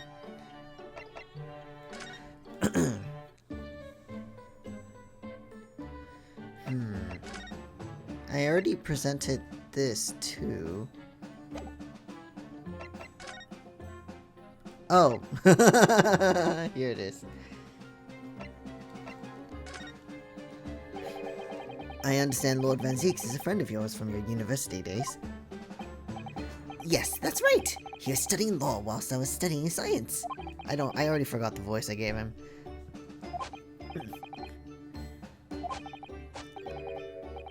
Unassuming, gentlemanly, an all-around nice fellow, really.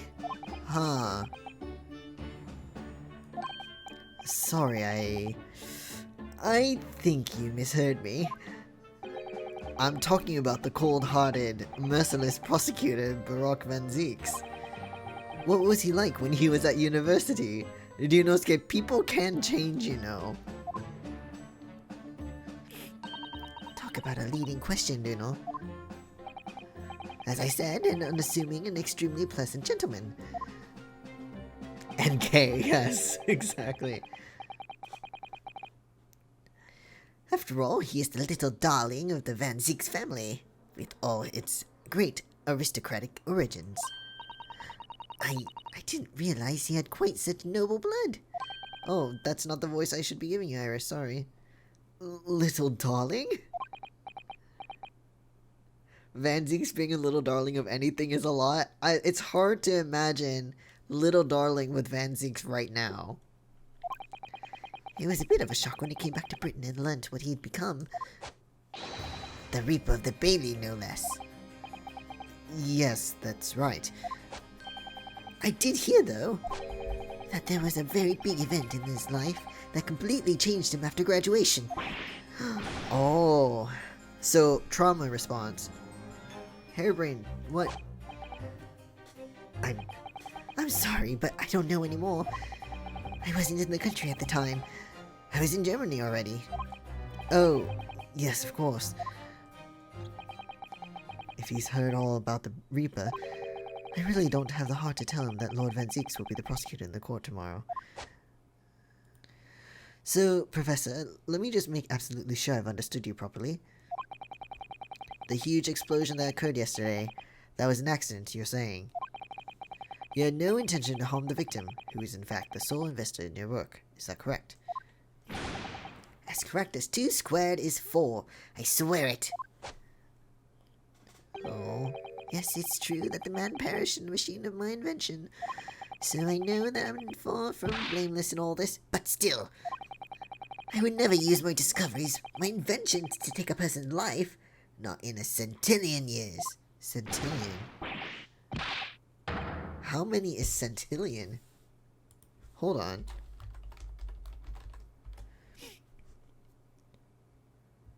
Centillion, a number equal to 1 followed by 303. What is... you know what? Whatever. It's large. That's it. Okay.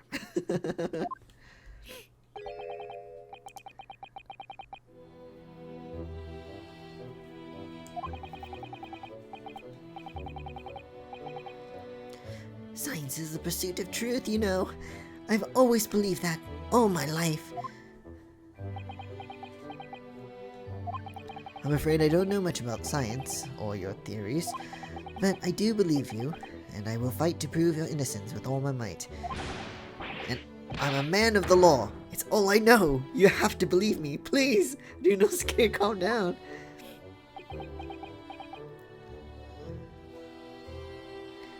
It can be the pursuit of truth, but that depends on how it's wielded. That's true. Because the science is a study of the pursuit of whatever you're studying. When I went to live in Germany after I graduated, I learned something very important. Nationality, class, lineage, none of that matters. As long as you try your hardest, you can achieve anything. Thank you for that, Professor. And thank you in advance for defending me tomorrow in court. Alright, bye. Are we finally going to the exhibition? There we go. Iris has been waiting this whole time. Like, can we go to the exhibition now, please? Sorry? Well, that's where the incident happened, isn't it? You don't need to point the gun. Yes, I suppose that's true. Time to investigate at last. At last. Okay, but hold on, let me see. So it's been added. Yeah, okay. But I think this is a good place to take a break at least. I'm not gonna stop yet, just break. Because I've been going at it for about 2 hours. Let's see. Alright. What were we doing? We just talked to him. And we learned about his varsity years. He was the darling of the Van Zeeks family. The way I got up to fill my water bottle, and it's the one thing I didn't do. Oh my god, I hate that. Yeah, no. Oh god, I feel that. Like, sometimes something that would only require one trip takes me like 3 to 5 trips, because I forgot the one thing I was actually planning to do, and then forgetting, ending up doing something else, or just leaving. It's just, it's bad.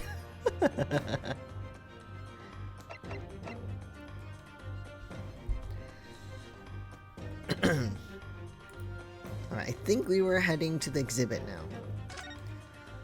Yes. Exhibition!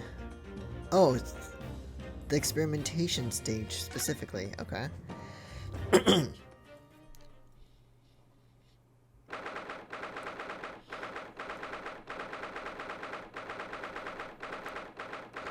Foot of the Crystal Tower.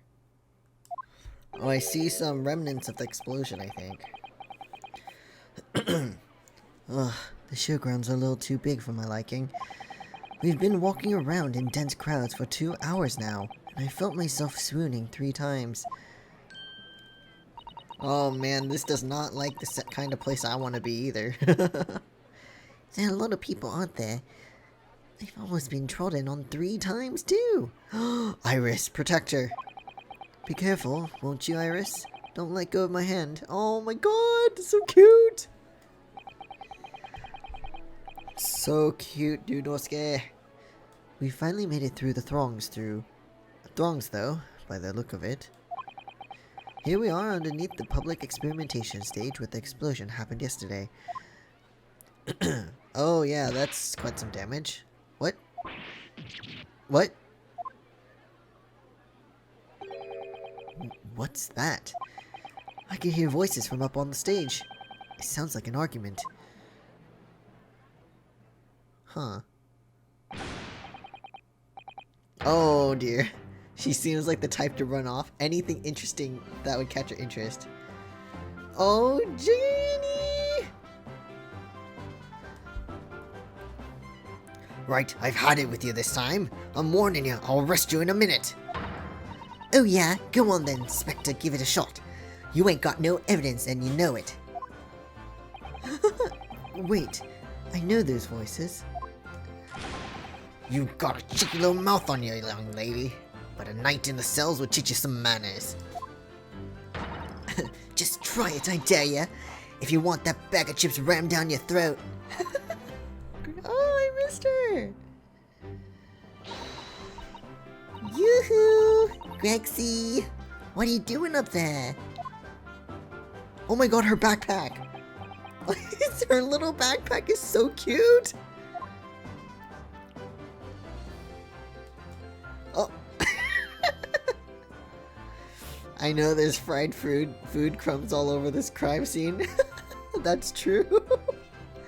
I want to know how many crime scenes has this guy contaminated at this point. It's you! Here! You're here! Your ladyship! How are you, your ladyship? I hope you're well, your ladyship. Does this make her 3 times a lady? I'm not well at all. It's far too busy everywhere. All of them. All the crime scenes, yeah. He's been having those chips since his rookie days. I wanted to ride in a balloon, but there was a 3-hour queue. Unbelievable. I'll go and have a word for you at once, your ladyship. You'll be flying as high as a kite in no time once I pull some strings for you. Oh, Gregson. Tobias Tobias Gregson, an inspector of Scotland Yard. Until recently, he was suspended from duty, but it would appear he's back in action now. He was suspended? Oh, right. I remember why. Okay. He's actually quite well known, appearing as he does in the adventures of Sherlock Holmes. And for that reason, he can't say a word wrong to the story's author, Iris. But there are limits, surely. Or there should be. Watch it, sunshine. Sorry. What gives then? Don't tell me you're on this case. We are. Yes, I'm acting for the defense. So we're here to investigate. Dear me, that's the situation, isn't it? Is it? Is it really that troubling? A measly 5 bob. Is that all you got? You're a lawyer, ain't you? You can stand to carry a bit more copper around in your pockets, Mr. Nara Ordo. What? Hey, that's my last bit of spending money, that is. Give it back. You can have it back, but I'll have to charge you for all the bother. 3 bob. That's less than half, though. This is Gina Lestrade, a pickpocket, or diver, born and bred in the East End of London. I can't help but wonder if her outfit is new. Like, it looks similar to her old one, but different, like newer. In the case that led to my own suspension 6 months ago, this is the young girl I was defending in court. What's your problem, eh, Otto? Otto? Diver? Pickpocket? What's with all name calling? You want a bag of chips rammed down your throat and all, you do ya? I thought you were proud to be a diver, Gina. You were just arguing with Inspector Gregson about it, weren't you? I assumed you'd been up to your usual tricks here at the showground. That ain't no way to talk to a lady, Otto. Half a year is a long time. People can change. I'm an apprentice now, learning to be a Scotland Yard detective. So you'll have to call me what everyone else does. It's Inspector Lestrade now. Oh my god, nice!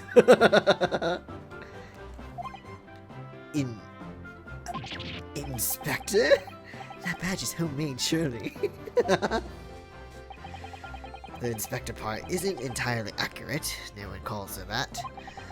For what it's worth anyway, investigating is off the cards for all of us. What, why? What's that supposed to mean?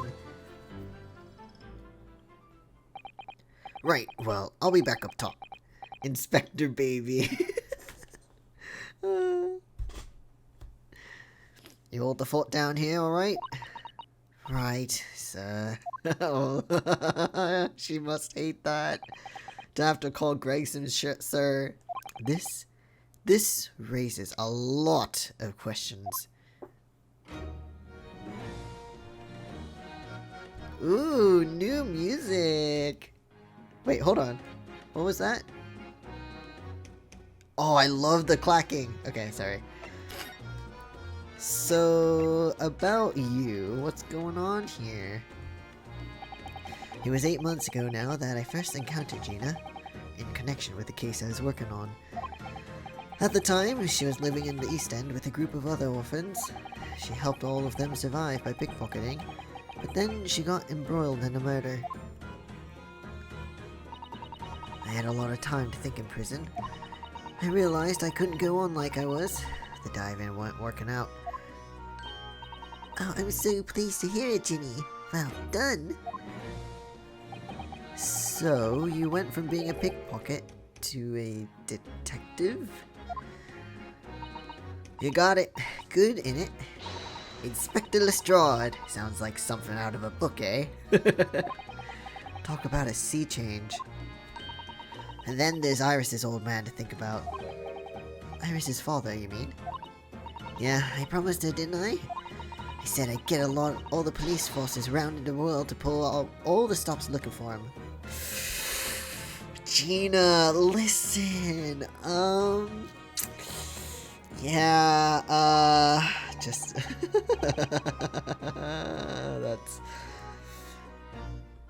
that's awkward. Just a small promise then, nothing serious. Oh, Ginny, you're so sweet.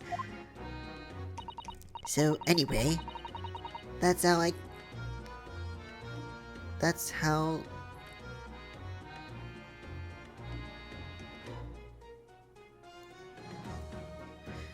Okay.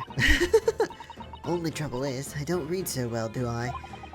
Just a small problem, nothing serious. And that's when Hurley approached Grexy and asked for help. So the inspector said he'd take full responsibility for Ginny and make her sort of apprentice. That was very magnanimous.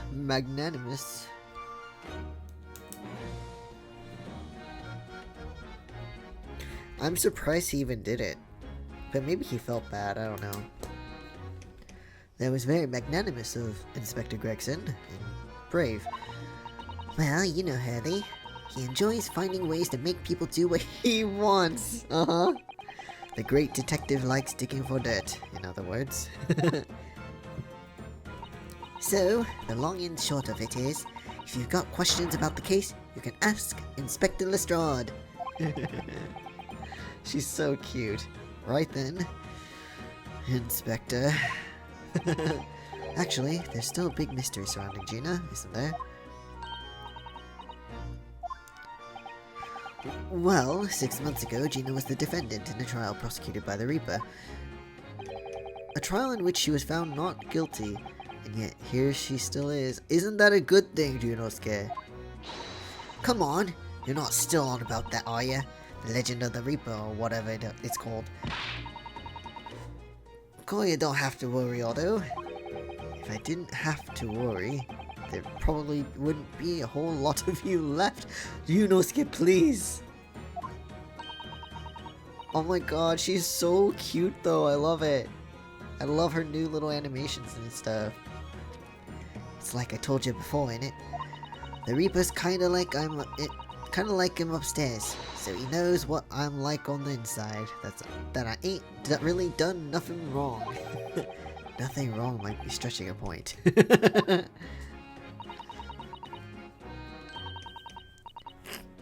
What about Mr. Natsumi in Japan? He's perfectly fine, isn't he? He's in Japan. Well, that's true. Perhaps the Reaper's more discerning than I thought. Exactly. So I ain't worried. I'm totally fine. Alright, if you feel so strongly about that. Yesterday's incident. What's a little crime not hold? What's a little bit of pickpocketing here and there? Car was out of this world, it was. The brainy bloke pulled a bunch of levers on his machine, and suddenly it started billowing smoke. Then it just went pop. I ain't seen a better experiment here yet. Sorry? You mean you saw it, Ginny, with your own eyes? Yeah, of course. The boss is in charge here, ain't he? Of keeping everything, blah blah blah, running smooth, I mean. The boss being Inspector Gregson, I suppose. That's going to take some getting used to. So all I have to say is that I'm on duty, and I can do whatever I want to. Get this, I was up in one of them flying balloons when it happened, watching it from above. Oh, Iris is gonna be so jealous. There. No, you're so lucky, Ginny. Maybe I should join Scotland Yard too. Iris, you're 10.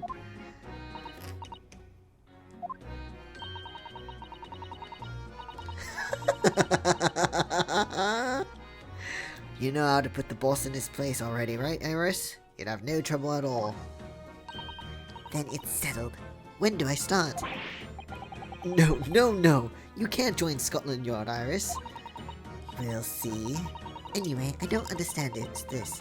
If the machine exploded so spectacularly, How can Professor Bunnybrain still be claiming that his experiment was a success?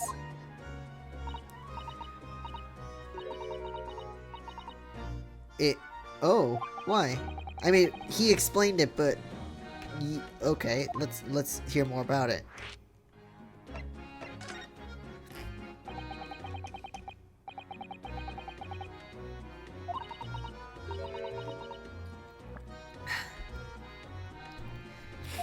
So it sort of worked. I mean, yeah, there was a layer of smoke and a whopping great bang. Was part of... If it worked, but then failed, does that mean a part of his body was found in the Crystal Tower and a part of his body is still on the stage? Is that what happened?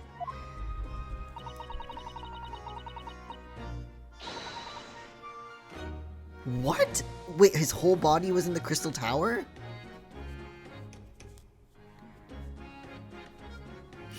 Then wouldn't that mean he could have been killed in the Crystal Tower? Like, the explosion happened, his body was found in the tower, then when they got to the tower, he was dead. So there was still a little bit of time for him to have been killed. Is that not possible? That's weird. Okay.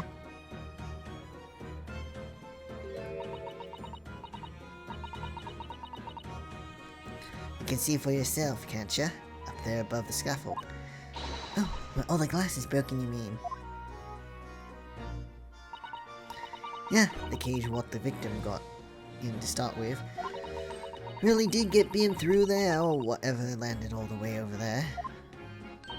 So, you see, it did kind of work, didn't it? I don't believe it. I mean, I don't get the ins and outs of it, but everything's possible, right? With science. Oh, I tell you what, you can have this. It's a plan of the experiment they drew up at the yard.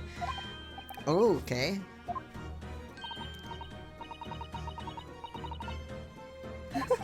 I guess it's kind of a trade. Do you just get no? You didn't. You didn't. A diagram showing the relative positions of the Crystal Tower and Professor Harebrain's machine that exploded. Fun. Hold on, let me look at that real quick. God, I love those castanets. Okay, so I'm gonna assume this is where the glass is.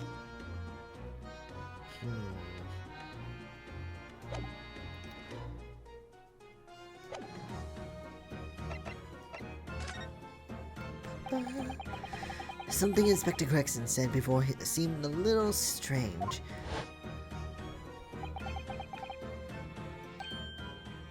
So no one's allowed to investigate, I guess.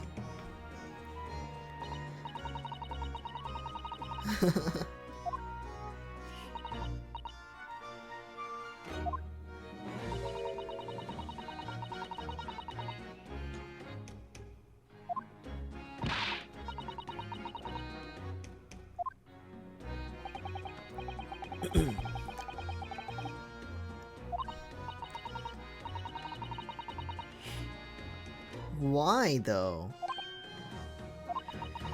What did the boss call him again? The forensic investigation team, I think. Anyway, apart from them lot, no one's allowed to lay a finger on the scene. Bit funny, innit? So even Scotland Yard's own detectives can't investigate. Yes, I've never heard something like that before. I thought I could have a gander on the quiet though, but the boss caught me at it. So that's what was happening. Probably heard him giving me an earful about it before from down in blah blah. I can't read. Okay, we got it. It's not bleating fair. I think you were giving him as much of an earful back as I remember it.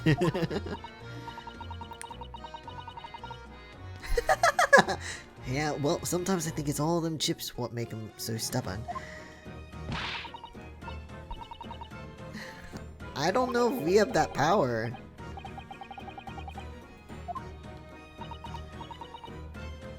Now, I know someone who does have the power.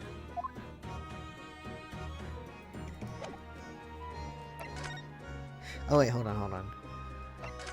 Wait, no, whoops. I wanna look around real quick. Crystal Tower.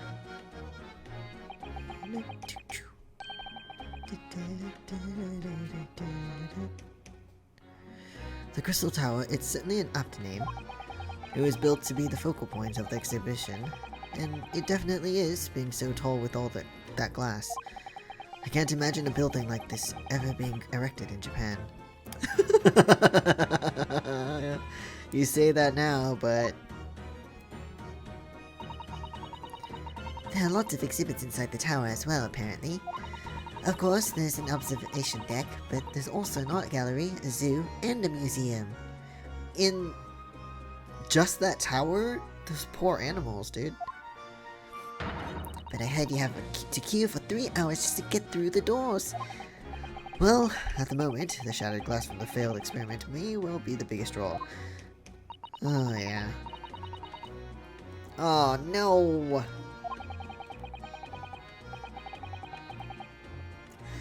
Suddenly it's not the Crystal Tower anymore, but the Crystal Glass Shower. So everyone's looking from the hot air balloons, I see. Iris, honestly, if you put enough air into those little space bun things you got going on, you could probably fly up too, but let's not do that because I don't know if you can control how much air you put in there. Everything's a 3-hour queue. Londoners must be very patient people.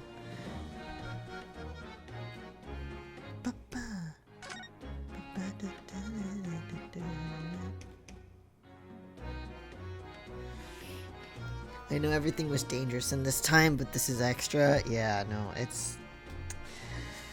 Ooh, no good. I've been meaning to ask you for a while now, but what are those funny round blobs floating in the sky? They're balloons. Oh, they're the flying balloons I've been talking about. I want to go up in one so much. I've read about situations like this in a magazine about strange phenomena. Creatures from outer space coming in round flying objects to attack Earth. Do you know? What?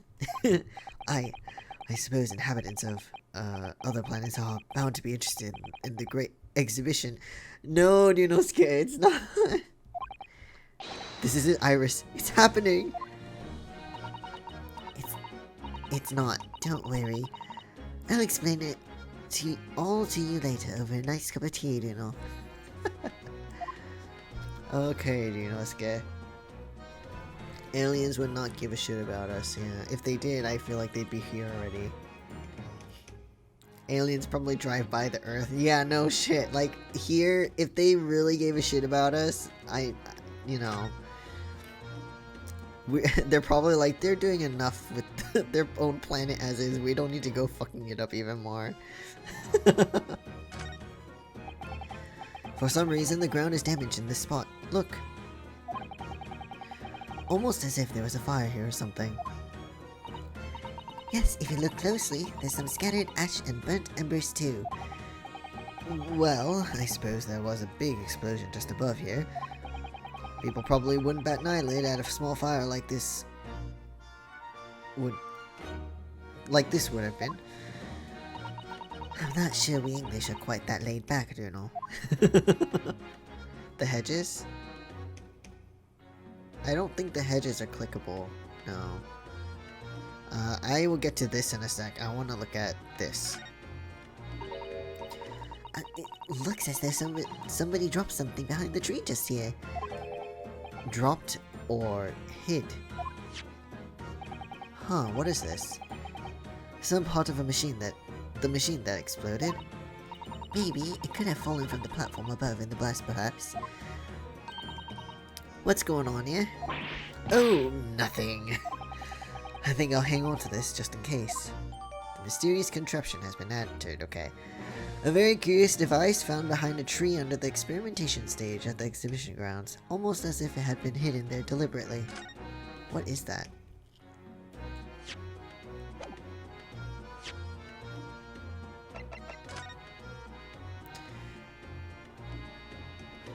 It looks like a crank of some sort.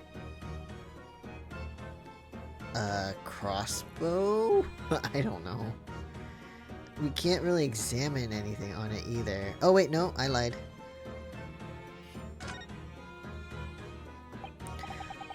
There's some sort of lever here. It is a crossbow!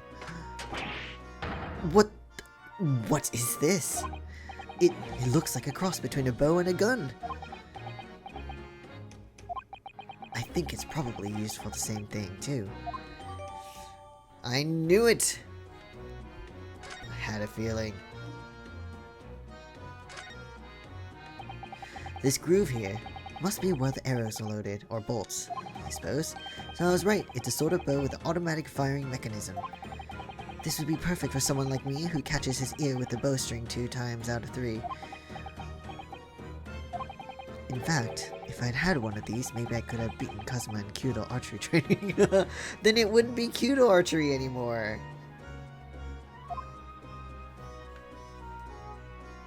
There's a trigger, but there's also a crank?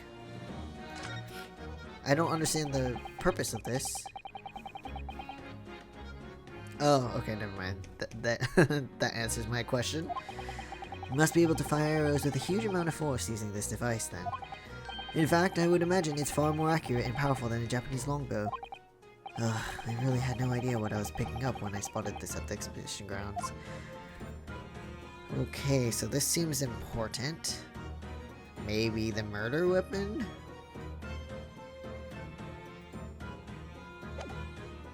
Alright, well, let's go up. Maybe. This platform must be must have been set up for the experiment, I suppose. It's very high up. About 30 feet above the ground, apparently. That's what the policeman I just spoke to said. I don't really understand feet very well. We don't use them in Japan. Do you like the big gears aesthetic?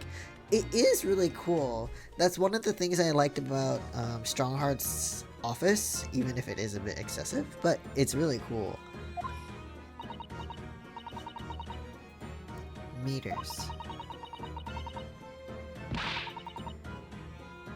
It's funny that she says this, because back then they did use miles and feet and stuff, and now they're all like, why are the Americans using this and this and that? I'm like, dude, you used to use it too, you just changed.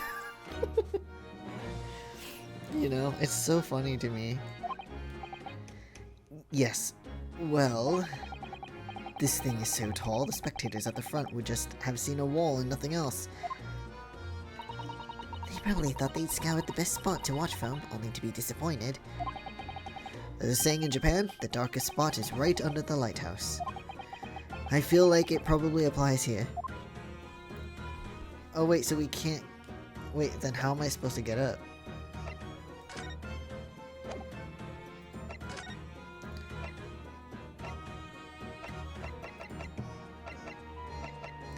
I don't... Do I show it to her?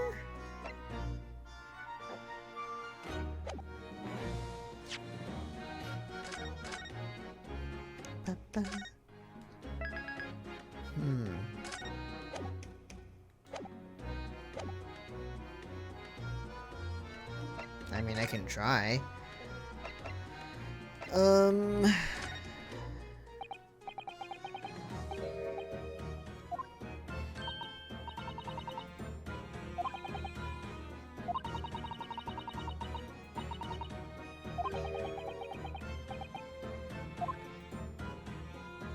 Okay, so no.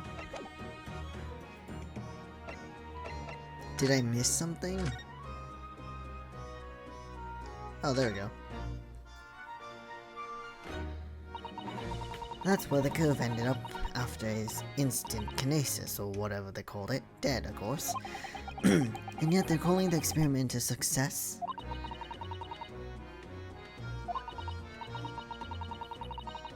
Alright. I'm still curious on how the body got there. Like, if it really did work.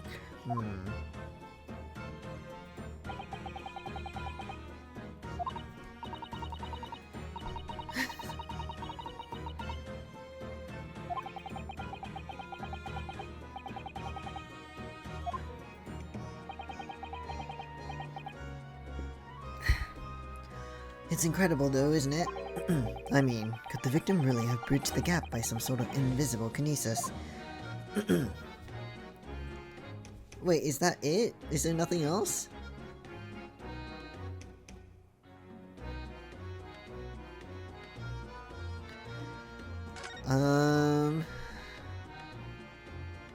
Oh. God damn it.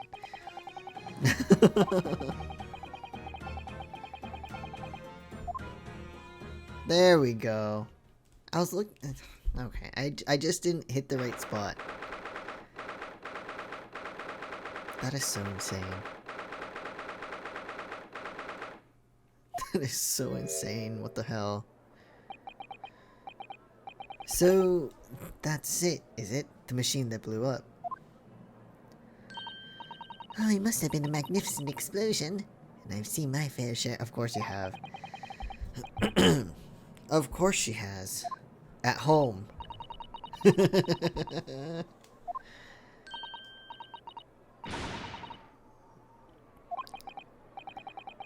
Oh dear. One time he made something that exploded with such force it took the roof off the building. No! I wish you'd been there to see it, Rune. Oh my god. She is so too happy for that. It's hard to get too excited about that, given that I now live in the roof.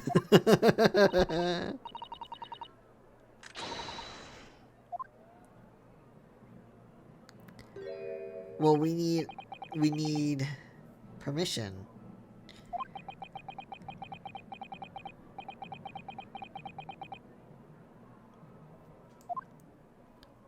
William and Turner. Gregson! Wait, while he's distracted, let's take a look at these things.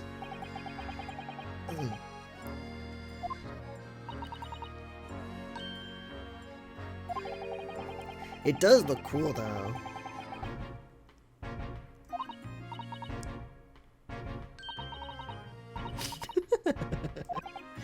Yes, that part's crucial, really. Is something like that even possible though, Iris?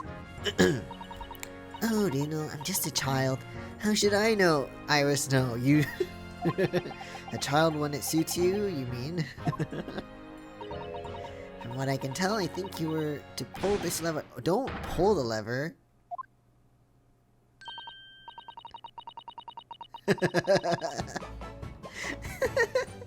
That was practically instantaneous kinesis the way you flew over that just now, Gregsy. Please, your ladyship, I didn't mean to startle you, but I can't let you touch anything up here. So sorry, you can have some related special plan to make up for it. Oh, he's really down in it. Wonderful. This stuff really is wonderful. It's just like old times, this is. Excuse me. Hey, Gregsy. We're representing Professor Harebrain in court tomorrow, Inspector. So we should be allowed to examine the scene. But why? Oh, driving your potty. Okay.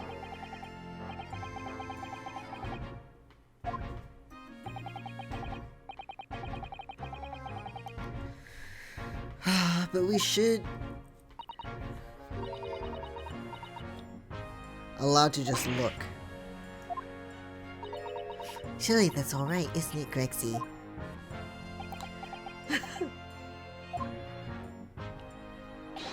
Of course, your ladyship. Anything you say, your ladyship. But please don't get your dainty hands dirty, will you? Don't worry. We wouldn't dream of touching anything, would we, Juno? She really knows how to get what she wants. Iris, good job.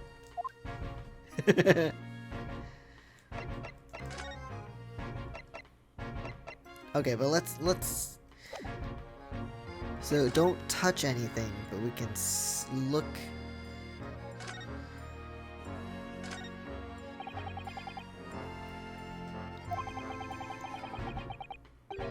Just look.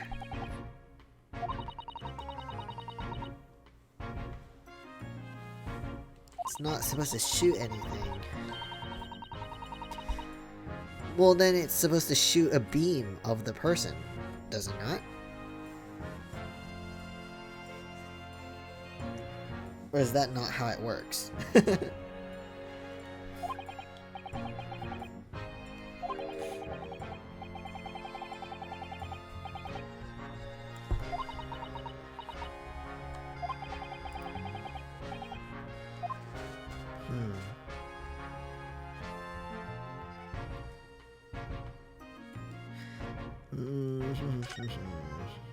Actually, I want to see if he makes another funny comment about these.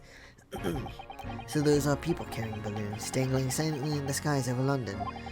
I always thought the day would come when humans would discover how to fly, but I never imagined it would involve them being suspended from colorful, floating tamari handballs.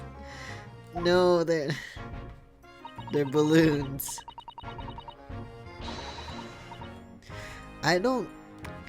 It kind of scares me, to be honest. I don't know if I'd ever want to go on one.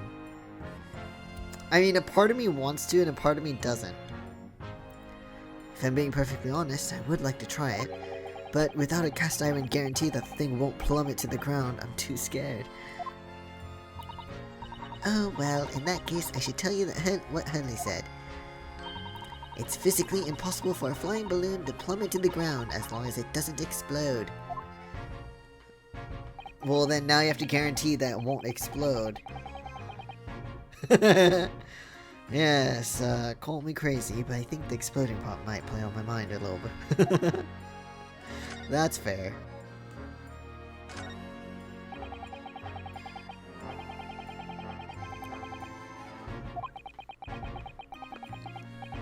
So it can explode, exactly, it's scary.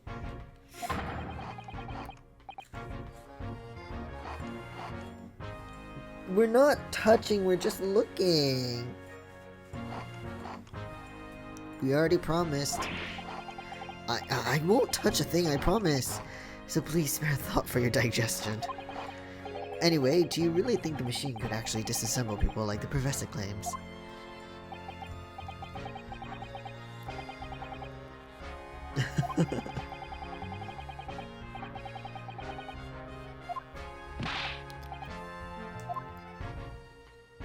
Oh dear, okay.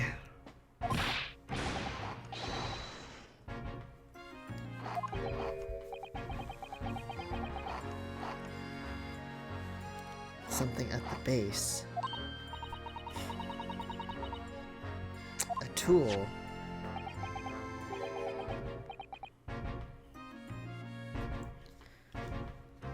A screwdriver? No, hold on.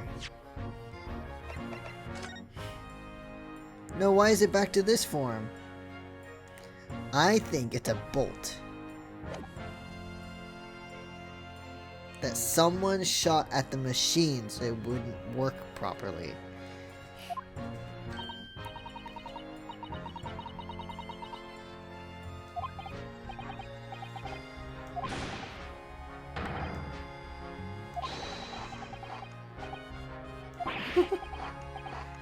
Yes, I understand. Sorry. I only touched it a teeny weeny bit. But Greg, see, I'm very curious about the screwdriver. Really very, very curious. He's not gonna let you. Oh, never mind.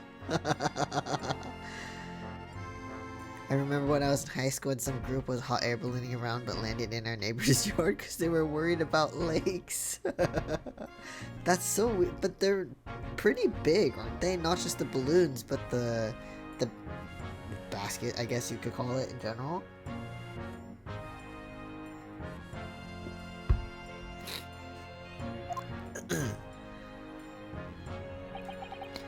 But I'm afraid I can't let you have it. But Nuno found it first. Okay, fine. Bye. He's gone off with it. That was very mean, I'm afraid. Inspector Gregson is going to make a very clumsy and embarrassing mistake in next month's installment now. Oh, she holds so much power. Poor Grexy. Oh, but Grexy's not here anymore. Ooh, Ferris wheel.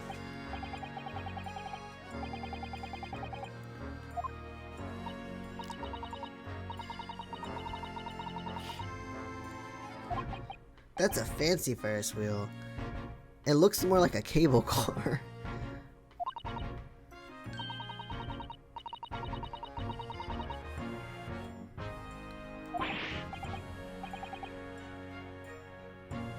It's going slowly. Half an hour, jeez. If you were mad enough to go in one, it would be more fun to whiz around fast, don't you think? No, that would be dangerous. I feel as though you might just have invented a new sort of ride there. You know, a roller coaster.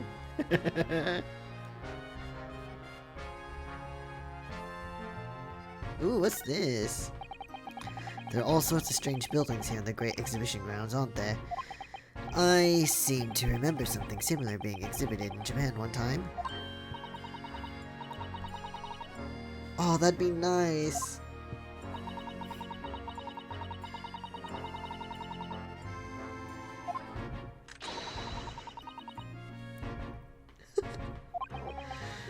You might not find as many of those sorts of people around as you think.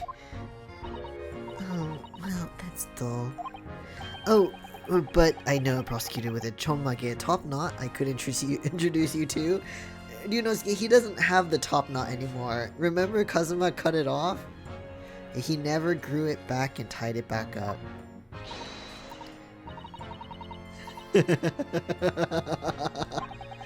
Assuming he's recovered from the trim Kazuma gave him a year ago. Yes, he hasn't recovered, Yunosuke, no.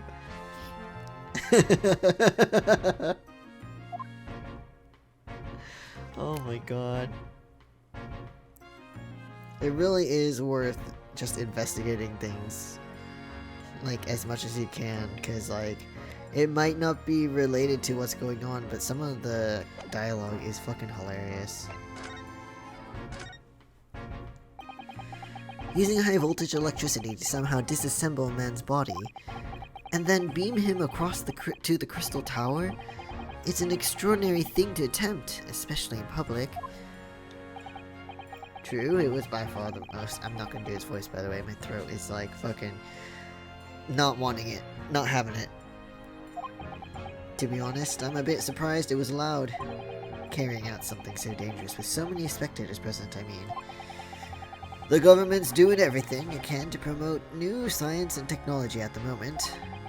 They're more worried about being ahead of the game than the odd spot of public safety infringements.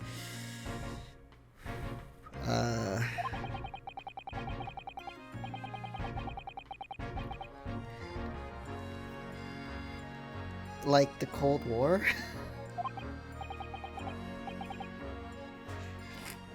It's giving a similar vibe. It's a race. Space race.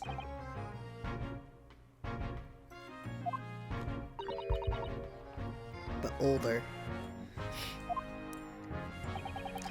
They're making it so that any theories the brains have remained their legal property, as it were. Right through developing it into a practical idea and even going into production.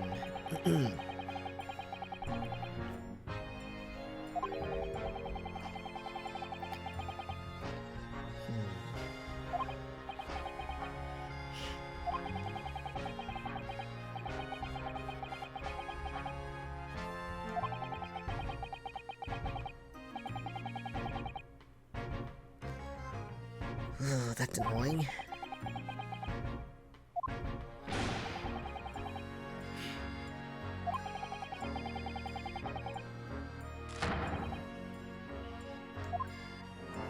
I don't think it was a sham. I'm starting to think someone shot at it.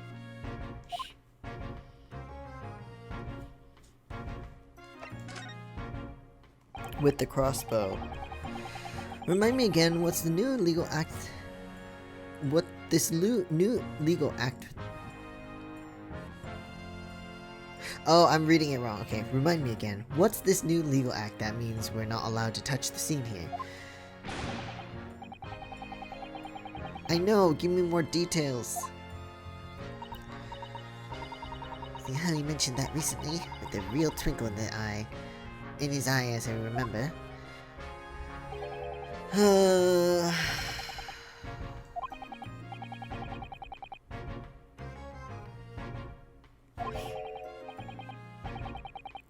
Every time he does this.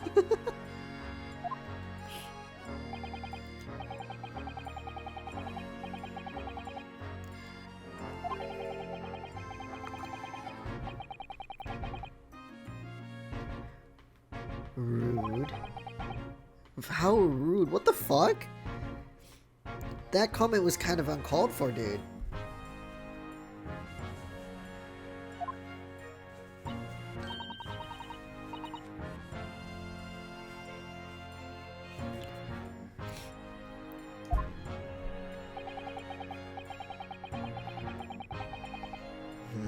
Okay.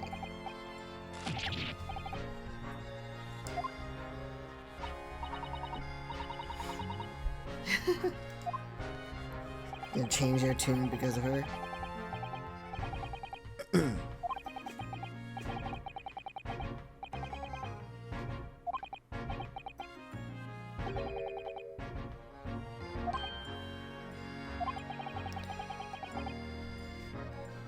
It's all government stuff. If any theory or invention is deemed to show potential, the government hands out a research grant.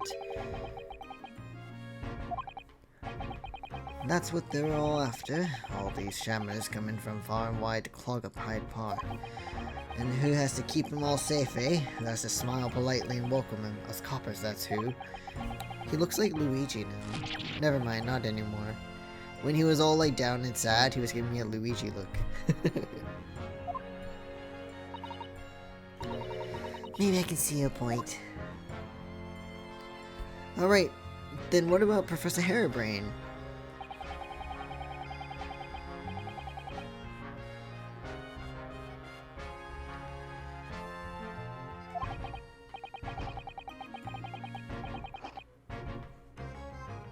Yes, he did, Mr. Harebrain. I don't think he was here for the grant, because he was already getting funding, so I don't think he gave a shit about it.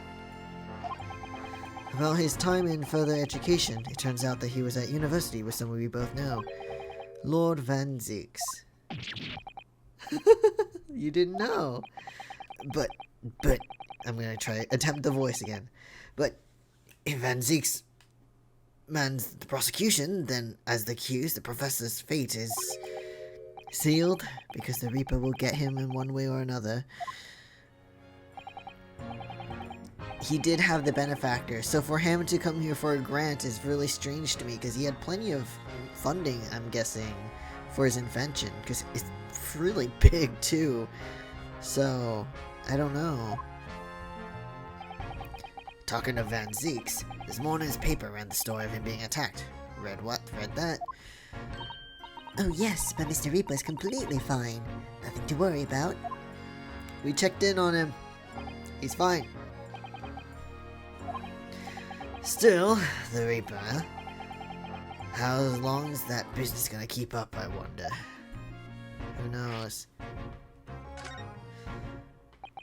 Who knows? The victim of this case, the investor, Mr. Asman. He was another of the Reaper's victims, or so I heard. Lord Baroque Van Zieks is a top-class prosecutor, but even he can't always push the right verdict through. Sometimes justice can't win. Yes, I've heard about jurors being bribed and evidence being falsified. And that's how the notion of the Reaper of the Bailey came about, isn't it? Obviously, Scotland Yard suspected Van Zieks initially. We all assumed he was taking matters into his own hands if he failed to seal the deal in court. Although the man himself denies that charge. Well, we've done a very thorough investigation, and the conclusion we reached... is that Lord Van Zeeks is in no way related to the deaths of those people outside the courtroom. There's no question in my mind. I'd stake my reputation on it, I would. Alright, but if that's true, then how do you explain it? All those defendants couldn't just have coincidentally died if nobody killed them. Oh, he knows, but yeah. It's a mystery after all, isn't it?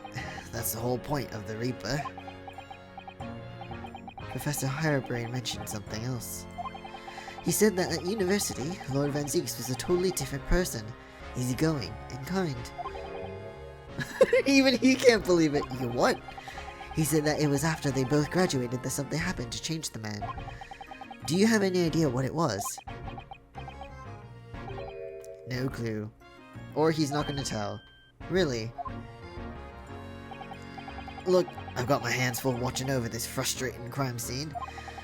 Why don't you go and make a nuisance of yourself elsewhere, eh? Okay, fine, whatever. Alright, bye. Oh wait, can I show you this?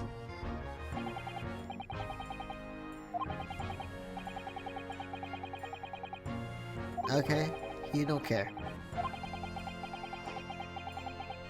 You don't care, fine. Alright, I'll go.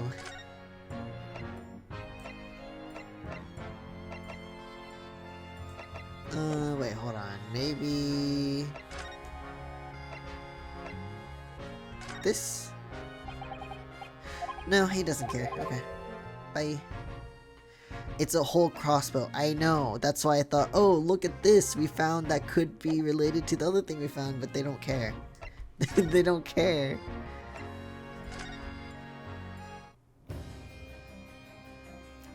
Oh, dude!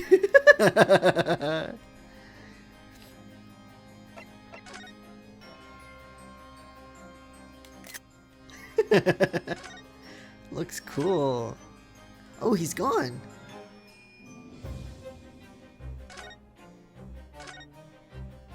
Hey, Van Zeeks, you okay? Lord Van Zeeks. He's like, you're back, why? I think he's knowing you know. The prosecution and defense should avoid speaking outside of the courtroom as a rule. So if anyone is being rude here, it's most certainly the man in black there standing before us. Oh, I see. Well, thank you for setting the record straight. Alright, we'll go. Did you see that? He spoke to me, you know. So, Lord Van Zeeks, have you managed to visit the Great Exhibition yet? Didn't he just say not to talk to him? He's definitely ignoring you. Right, no niceties either then.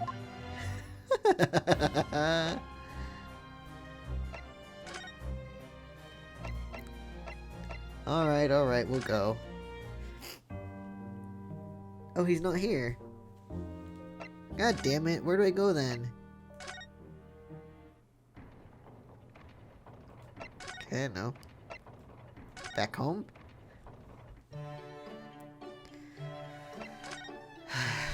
No? I missed something, didn't I?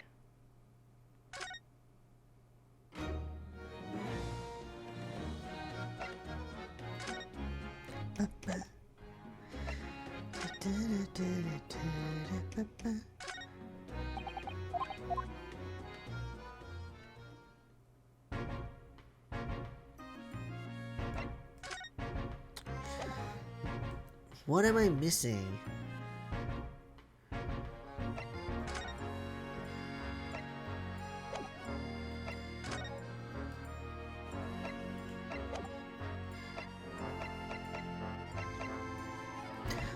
What am I missing?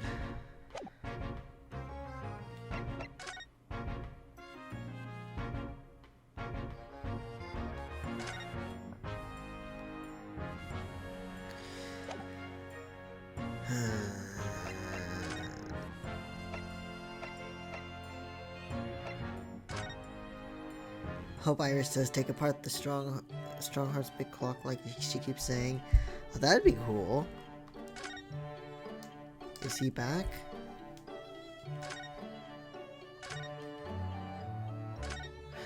What am I supposed to do? I don't know what I'm supposed to do. Oh, let me see if I can figure out where I need to go.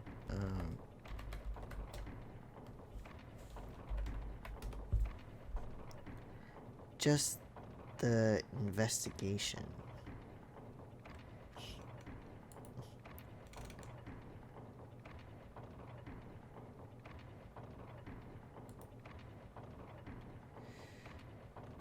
So we were at the stage already. Oh, okay.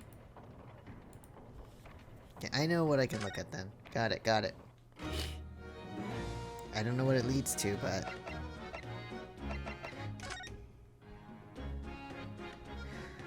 You'd think you'd look around at everything, but this thing. Got it. Oh look, what's this? A ripped piece of cloth. It's not like any fabric I've ever seen before. It's very thick and stiff. It looks extremely durable. It's canvas, I think, with some sort of rubber backing. The edges appear to be a bit charred as well. Maybe that means it had something to do with the explosion. Let's make a note of it while Ginny's mid-yawn.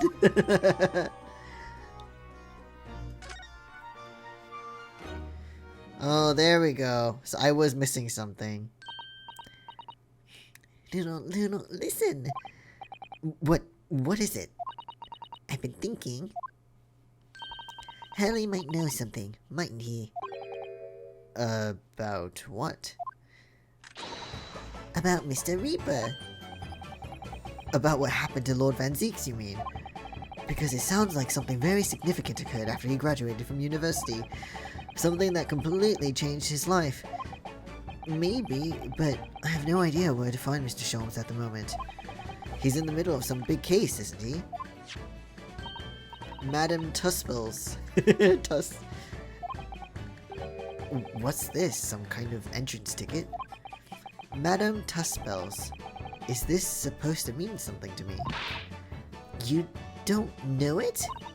It's the most popular attraction in London at the moment. It's very close to Baker Street, actually. We could go now if you'd like. No, we don't have the time for visiting attractions today, Iris. We have a big trial tomorrow. But that's where Hurley is. Oh well, now we gotta go. How is it that you know where he is? Henry told me, but he told me to keep it a secret from you, do you know? Well, great secret. I don't see how it could be related to the case we're investigating here, but then... stranger things have happened, and when they happen, Mr. Sholmes is usually at the heart of them. Alright, now we have a new place.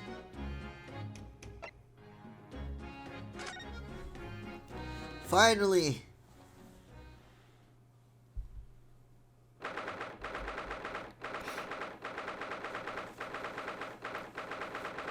Museum of Waxwork.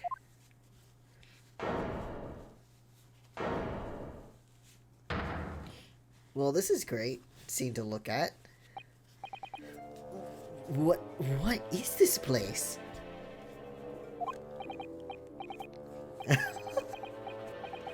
They are weird. They are strange. Look at these terrifying scenes. But why are all the people so still? Because they're not people. Guillotines, ruthless murderers. I know what I'll be dreaming about tonight.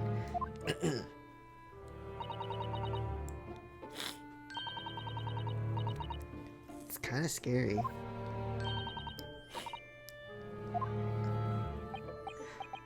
Wax models? Why is he screaming? I read about dead bodies in wax once in a magazine about strange phenomena. So we know he's super superstitious, depending on how corpses are kept after death. Parts of them can turn to wax, apparently. It's called adipus. What? We are in Britain. I mean, yeah, that's fair.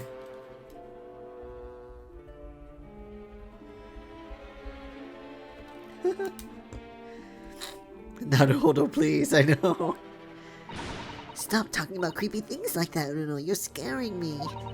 Anyway, adiposia, I think that's how you pronounce it. It's not the same kind of wax. Okay. What now? I've just remembered something else I read in another magazine about strange phenomena. Ryunosuke, I think you need to stop reading about these strange phenomena. There was an old lady, maybe a witch, who used to pour molten wax over corpses and put them on display.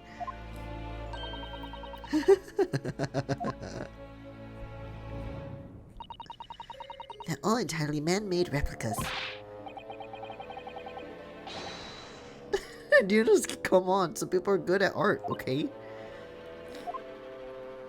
I mean, people made, like, marble sculptures and everything. There's no way anybody could make models of people that are this realistic. Sholmes, please. Is that supposed to be the Ripper?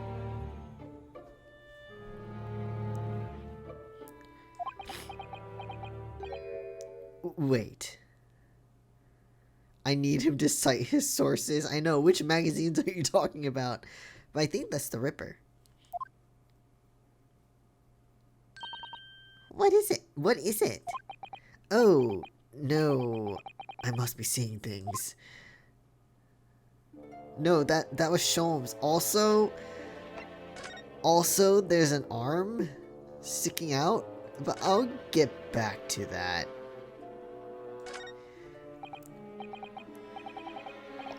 Also, I think this is a vampire. I don't remember her name. But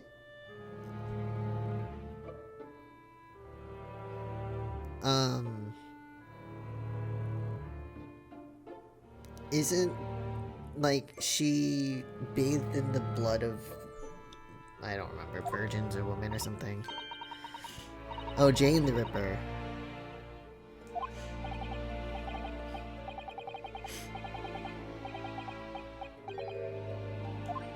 Never mind, I thought wrong. Do you know to get calm down?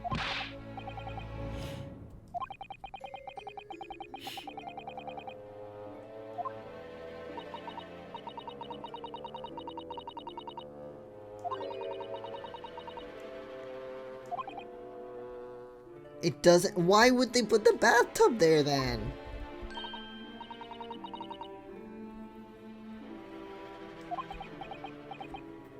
Fucking Christ. Of course it has to be there for a reason. I agree with you, Ryunosuke.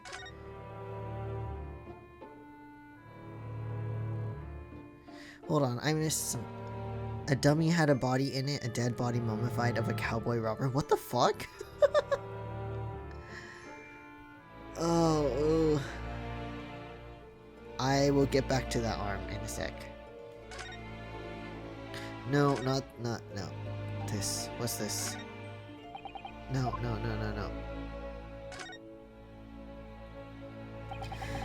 These models are so well made, I can't tell what's a waxwork and what's a real human. Even though Sholmes is right there. Or maybe all the exhibits are real people. And when it's closing time and all the visitors have gone home, they suddenly start moving about. Night at the museum. Just thinking about it makes me wish it was closing time already and I was on my way home.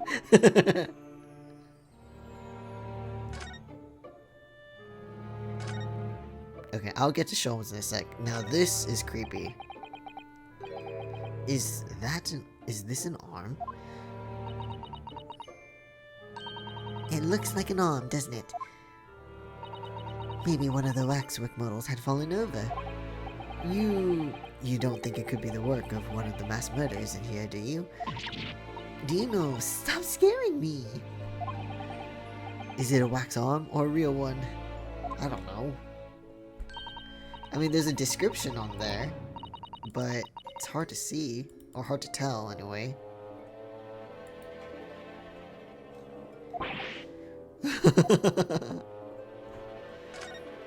Alright. I'll get to you, dude. What's this? Is this an example of Western Tsujigiri? Tsujigiri?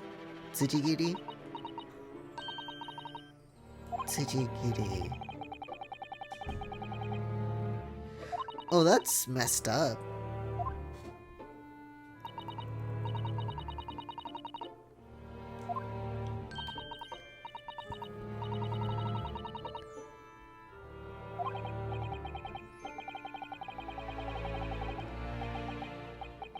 For now, wait, what?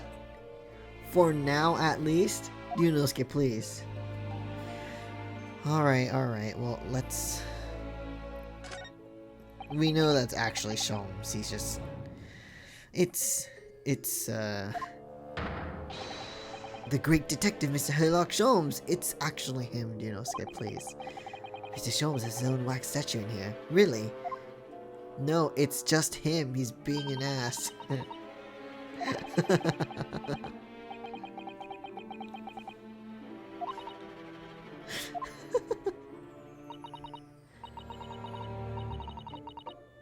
You can kick But look, Bruno, you can kick this heli and he doesn't move a muscle.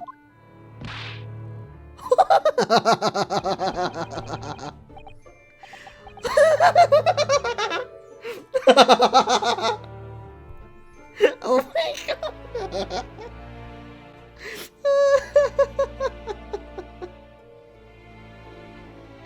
Oh, that's so good. That's so good. Oh my god, Mr. Sholmes. You can't go around kicking the exhibits, Iris. Wait. It just moved, I'm sure. Not just a little bit either. Iris, go kick it again. It blinked. Really, did it? And look closely. There are beads of sweat on the face of this waxwork model. Iris, please go kick it again. Please?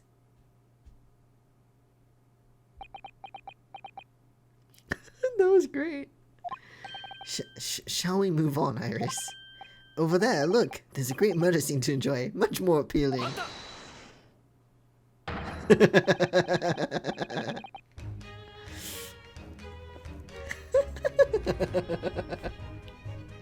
Oh, I'm so glad Iris kicked him though. That was the funniest shit. Look, if anyone in this game was gonna be standing in an exhibit pretending to be a statue, it'd be Sholmes. No, that's true, that's true. I agree. I wasn't surprised that he was there, but it was funny. My dear fellow, I take exception to your recoiling in such a manner, as if you'd seen something truly aberrant. Mr. Sholmes! I knew it. Iris, what possessed you? I strictly forbade you from divulging my temporary waxwork secret to Mr. Naruhodo. Temporary waxwork? What do you mean? And that kick. Could you not have exercised a little more restraint? You winded me. Oh, she knew it was him.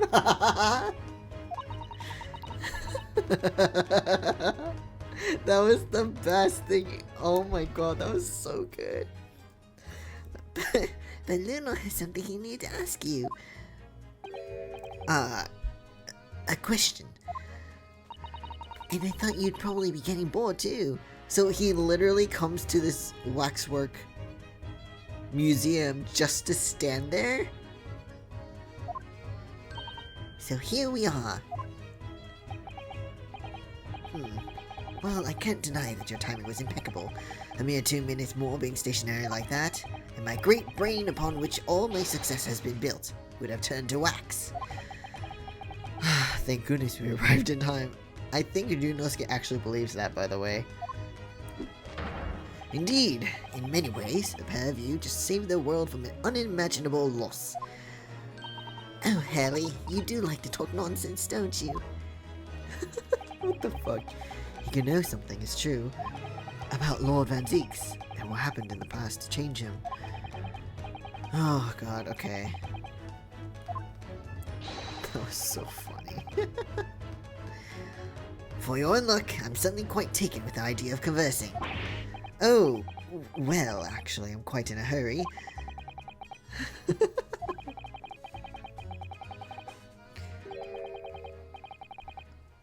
Oh. Really? Moreover, I have a strong suspicion that it is related to the matter of which you've come to me now. But how could it be? We shall speak again presently, my dear fellow. For now, I must return to my work. Of being a wax statue. Stop! What? To being a temporary waxwork exhibit? I can't believe he's posed again. God damn. So why are you here? Like, why do you do this? What is this place? Sholmes! Madame Tespels came to London from France 3 years ago, I understand. Since she opened this little waxwork museum last year, it's enjoyed a great popularity in London. There are museums like this in Japan too, but these displays are something else. I mean, they aren't made from actual real people, are they? The extreme realism of these waxwork models is a particular secret of the Tespels family, they say. They earned renown during the French Revolution for waxworks of victims of the guillotine. Oh, why would they... Okay. The gruesome scenes were portrayed with such realism in the expressions of the faces of the condemned. Apparently, the sculptors would make the models directly from the corpses, right there at the site of the executions. Ew. No! That really turned my stomach. That's just one of the several legends about the Tespels family. Whether there any truth in it, I couldn't say. But anyway, this museum houses models of famous people from all over the globe. Nevertheless, the most popular area of the museum by quite some margin is this House of Horrors. Wait, what? House? Where?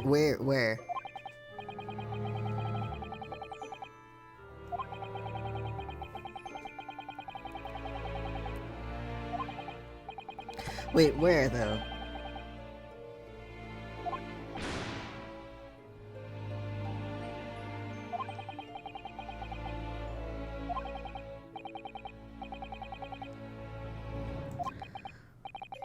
So the hideous exhibits in here are... They're all portrayals of real events that actually took place. Is it just me, or did the temperature in the room just seem to drop? Anyway, I advise you not to think too deeply about what you see here. Sholmes.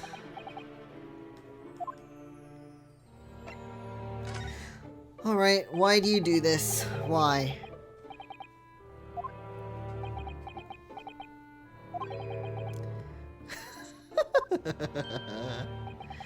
I'm part of the exhibits here, catching these criminals in the act.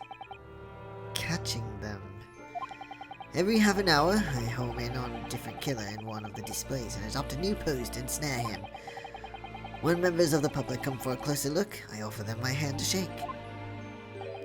For a shilling, I'll happily heal. Wow.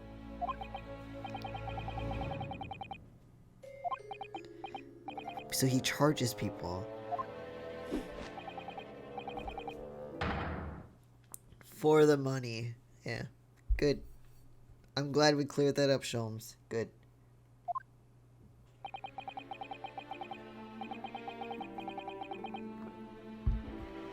He really roared at me there. Very fitting for the House of Horrors.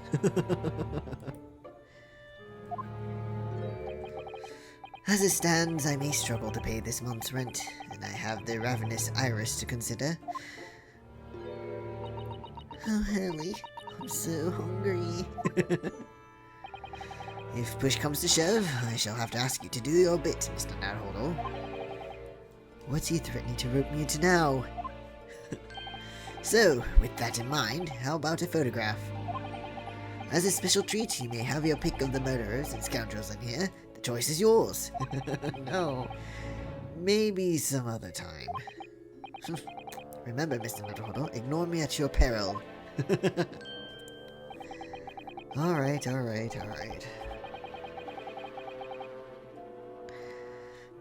Back to being a waxwork again. Is it just me, or did his final remarks sound like a lot like a curse? Ooh. Okay, last one. Can you tell me about Van Zeeks, please?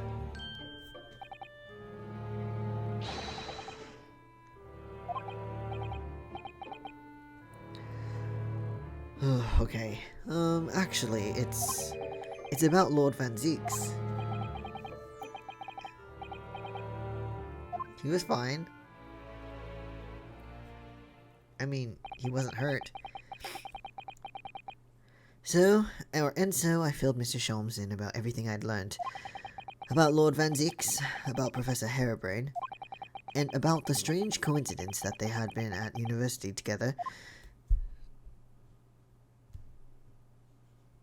Are we gonna learn anything? Serious. So, I'm wondering what it was that happened to make Lord Van Zeek such a different person. I was sure you'd know, Hurley. Whether he shares or not is a different question. You said there was something going on here in this exhibit hall before. That something was afoot. And that you believed it was related to what I wanted to ask you about. Mr. Sholmes. He suddenly climbed up. Well, it seems we've reached the unavoidable... Greetings? Who? Who are you? Oh, hello. Where did she appear from? And what's she wearing? Could she look any more mysterious? Hi, oh, you're pretty. I hope you are appreciating my museum. Oh, so she's the owner. Sorry, have we... Mr. Sholmes, do you know this... not again? My apologies, I am Esmeralda Tuspils. This is my museum of waxwork. So, you do that? Yes, I can't pronounce that. Though only 26 years young, I might add. Is that significant somehow? I'm a madame in name only, as a certain je ne sais quoi. That's the only thing I can read, and the other ones I have no idea. Firstly, I must apologize for my waxworks, or rather, one waxwork in particular. That will be Mr. Sholmes, then. I was led to believe he was a great detective, but he seems... unable to settle. Next time you move from your designated exhibit, there will be toil and trouble.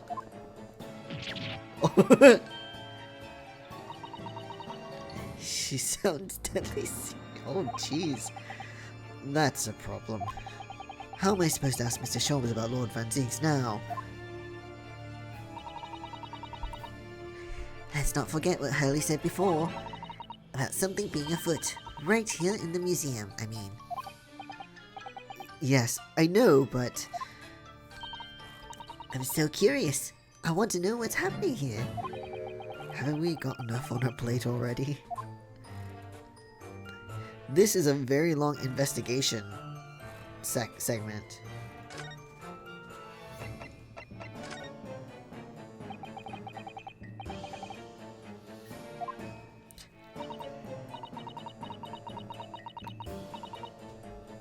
It's very impressive. It was my grandmother who began the tradition in my family. Her fortunes were checkered, living through the turbulent times of the French Revolution as she did. Though this is when she acquired the savior affair that leads to the astonishing lifelikeliness.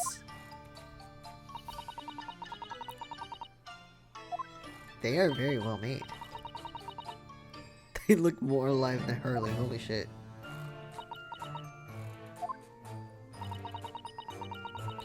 What you see exhibited here represents the most atrocious of London's criminal past.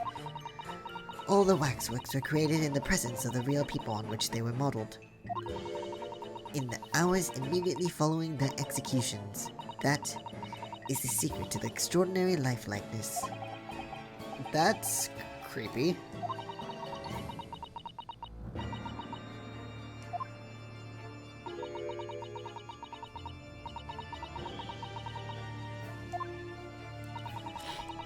I wonder what this character is going to have to do with this case at all.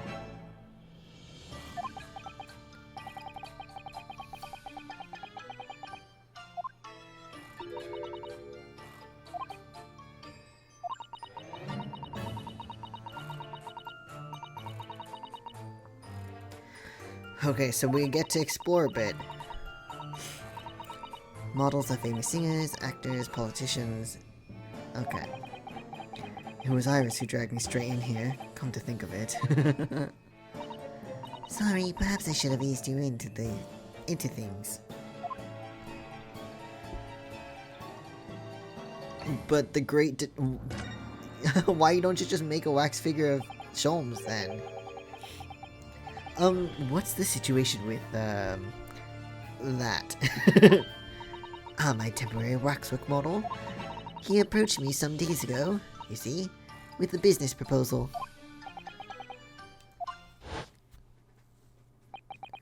My dear madame, with these sparse exhibits needs an addition of a world-famous great detective. Oh, good. Or words to that effect. Naturally, I am well aware that Mr. Sholmes is widely known in London as a talented detective. It's great detective, actually. He's very specific about it. Yes, the creme de la creme, so I was keen to come to some arrangement with him, of course. It's almost like he needs somebody. But sadly we were unable to agree terms. Let me guess, someone wanted to charge an exorbitant price for his services.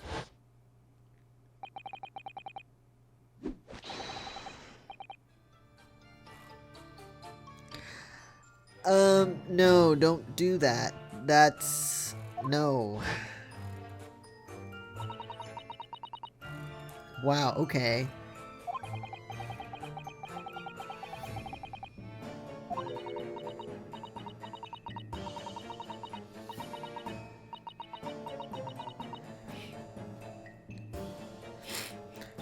Also, where is she getting that green lighting from?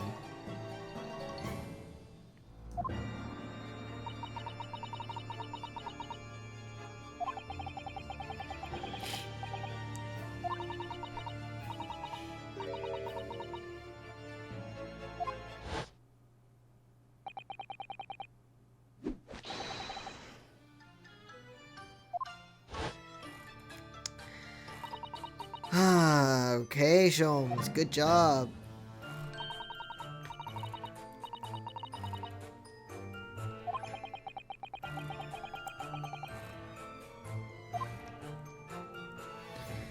Oh dear. Good job, Sholmes. We're looking for something, though. I wonder, could I ask you something? I'm just curious, is anything going on in the museum at the moment? Some kind of incident, perhaps? Oh dear. Whoever suggested such a thing to you? Oh, well, it was, oh, he's gone. Your temporary waxwork over there, who mentioned to me a little... Oh, he's disappeared.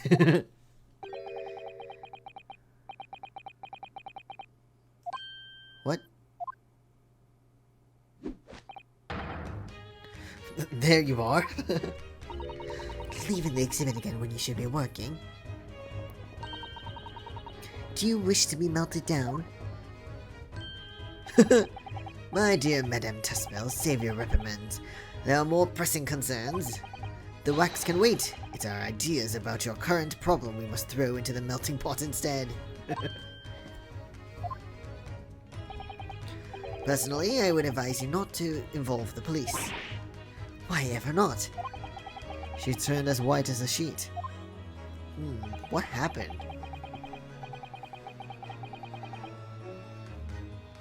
Sholmes!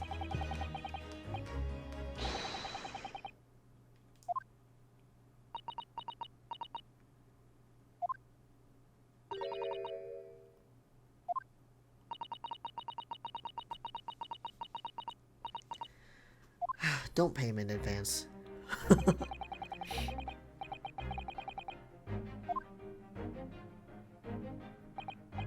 Because he wants to make money. I know, but still. What prays behind the curtain? That is the Tespel special exhibit. There's an extra charge to see it. Ah, the special exhibit in the House of Horrors. It must depict a special killer then, I presume. Would you be so kind as to draw back the curtain, I wonder?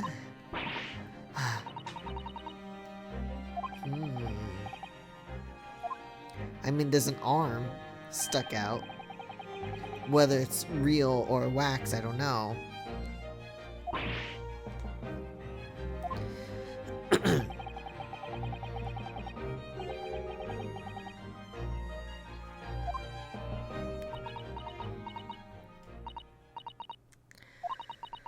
I will draw back the curtains, but only as...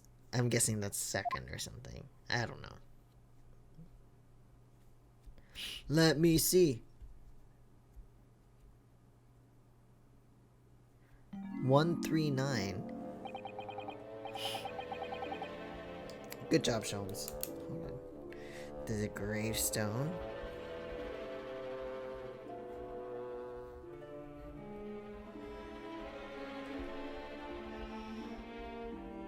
That's so weird.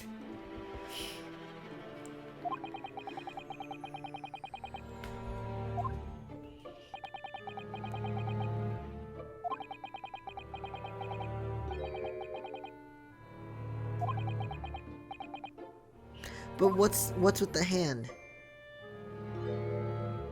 Wait. Wait, that's a juror.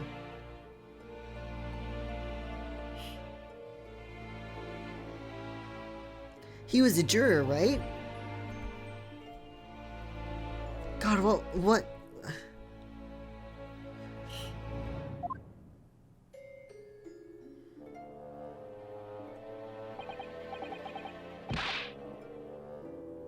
Wait, is that...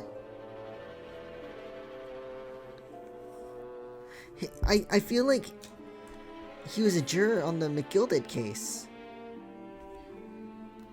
Hold on.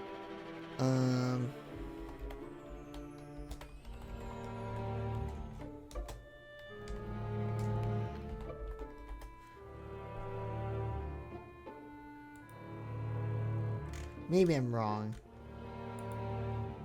No, yeah, he was! He was juror number 1. I can't believe I remembered that. Well then, perhaps, Mr. Sholmes, that man on the floor is the ruthless killer himself. No, but he was juror. He was the juror from your first case in Britain. I knew it.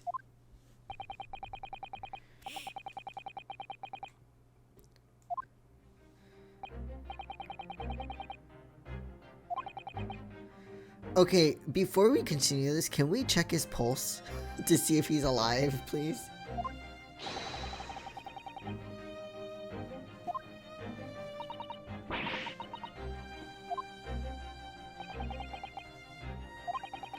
That is what?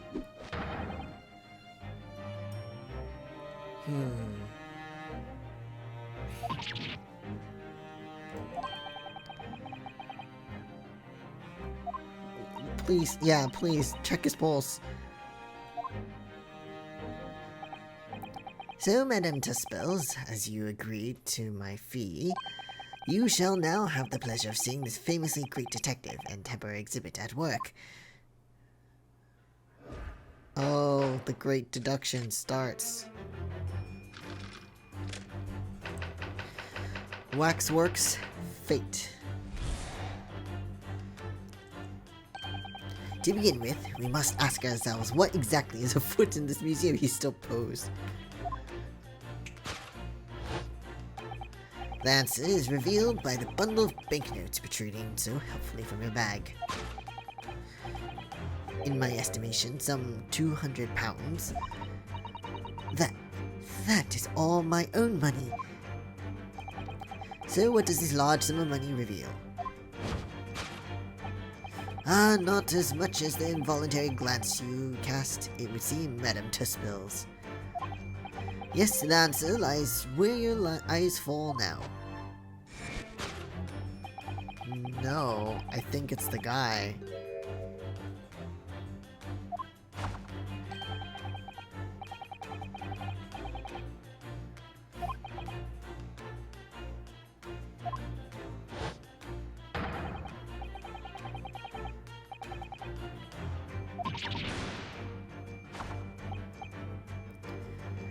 Okay, so...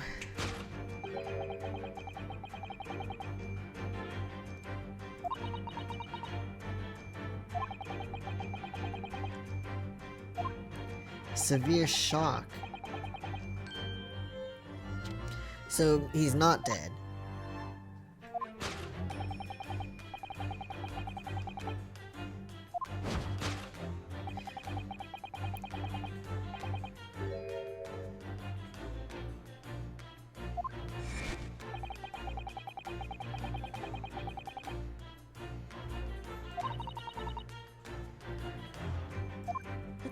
Please do not touch the statues. Okay. He rashly agreed to purchase the waxwork for the sum of 200 pounds.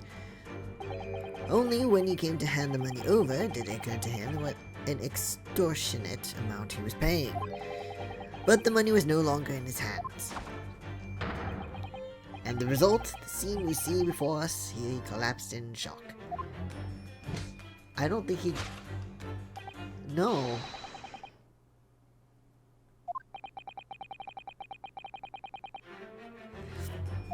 Can we just check to make sure, Sholmes, please? Sold for cash.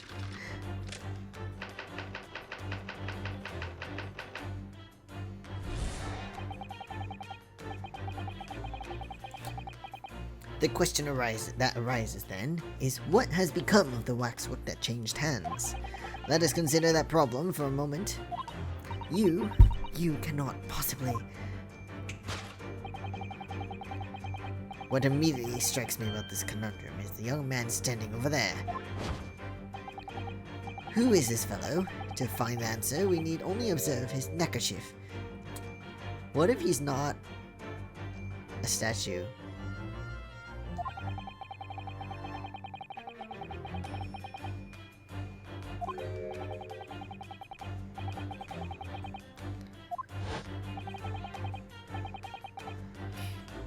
What?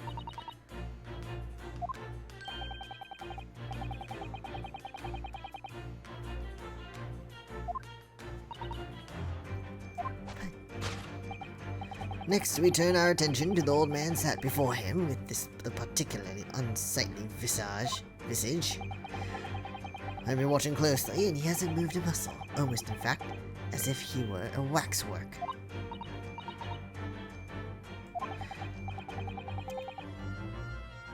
Oh. He has a tag on him, too.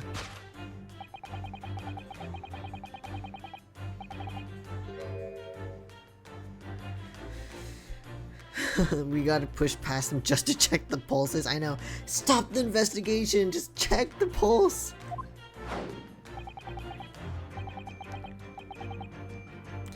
A through pent. That's how much they paid for gas. Why would you sell waxwork for so cheap like that?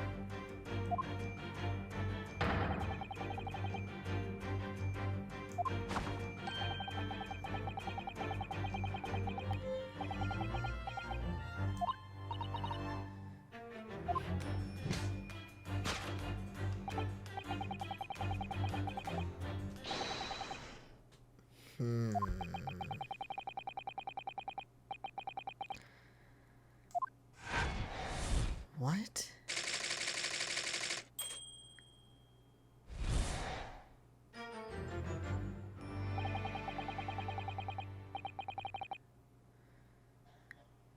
Okay.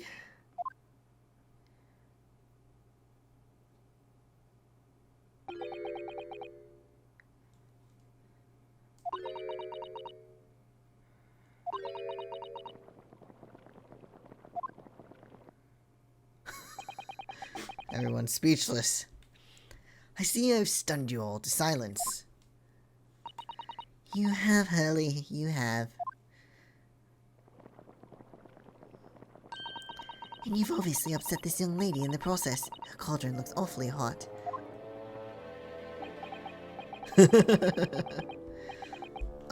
If I could just bring up one point, Mr. Sholmes. That the notorious Naruhodo 1 point. I'm all ears, my dear fellow. Oh, Herlock, you stun me into silence all the time. Derogatory. Oh my god. Always. Every deduction. According to your deduction, then, the special exhibit featured this old policeman. So, that would mean that he's particularly ruthless murderer. That he's the particularly ruthless murderer, wouldn't it?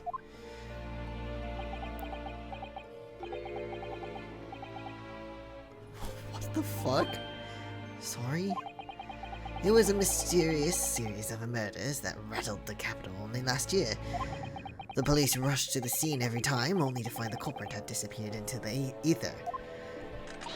And it turned out the culprit was a policeman himself, the senior officer by the name Otomol. So you mean that that's who the sinister-looking old man there's supposed to be? Indeed, it is a particularly grim face, is it not? Unforgettable, in fact. Yes, I remember the odious countenance only too well. But is £200 a lot of money for a wax model? It would be enough to afford one of the latest steam carriages if that put things in perspective. So, it is quite a lot then.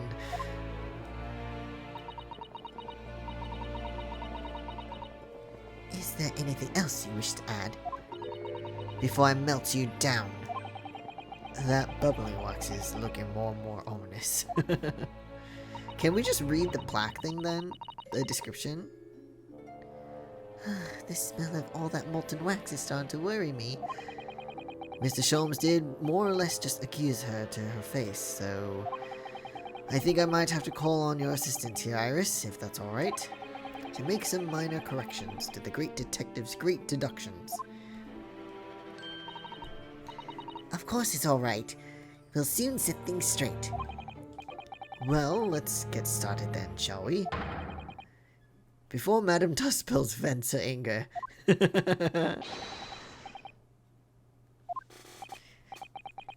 At least we have... So usually when we do this, Susato is there with us.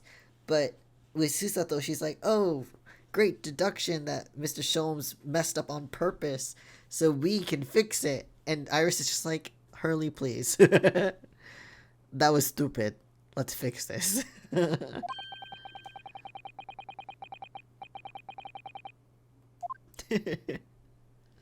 Oh, I love it.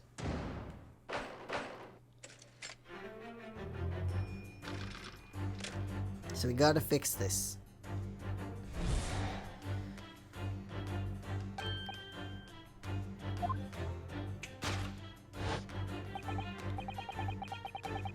So we got the banknotes.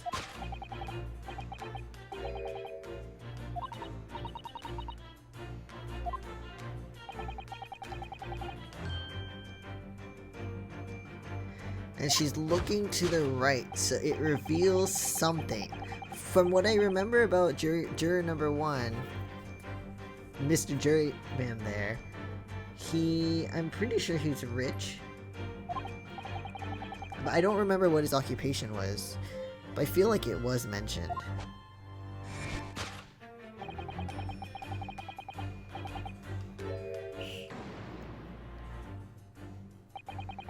She definitely looked in this direction, it's true. But I'm not sure she'd sell any of her waxworks, even for £200. Oh? She must pour her heart and soul into making them, don't you think? over and above the wax. If it were me, I wouldn't sell them for anything. Well, I mean, there is a sign that says, like, the wax model is available, like, to inquire about it if interested. For that much money, I would. But it sounds like that makes me a bad person. No. Well, anyway. I wonder if the 200 pounds could have some other significance. Let's follow that furtive glance again and see if there's anything else that could explain it. So, I want to look at the public notice real quick, though. Waxwork for sale. Would anyone really buy models of mass murderers? I think I'd rather have 200 pounds in my pocket. Same. Exactly. You could buy one of those brand new types of steam carriage. That's what I'd spend it on if I had it. No question. No. There must be another explanation for the money. We need to keep looking. So, I think it's the portly man, but... It seems this well-dressed gentleman is alive after all. just not alive and kicking. Okay, good. They checked that he is alive. I'm not sure if I'd pay 200 pounds for him. I don't think the man's up for sale. Well, anyway, it was a silly place to put him.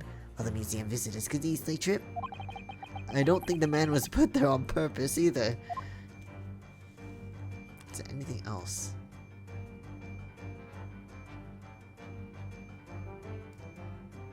So if it's not this, it has to be this. Him. The outfit is cute. I know, Iris is adorable. Okay, let's try this. No, it was wrong. Oh, it's wrong. No.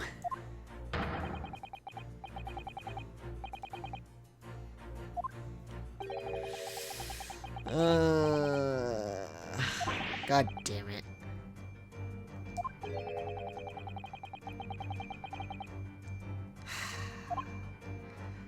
Also, those goggles that Iris made for Ryunosuke, how would he see through them? I mean, maybe he can, but I don't know. God damn it. Looks like I'd better get back to saving the world then. Wait, but what do I...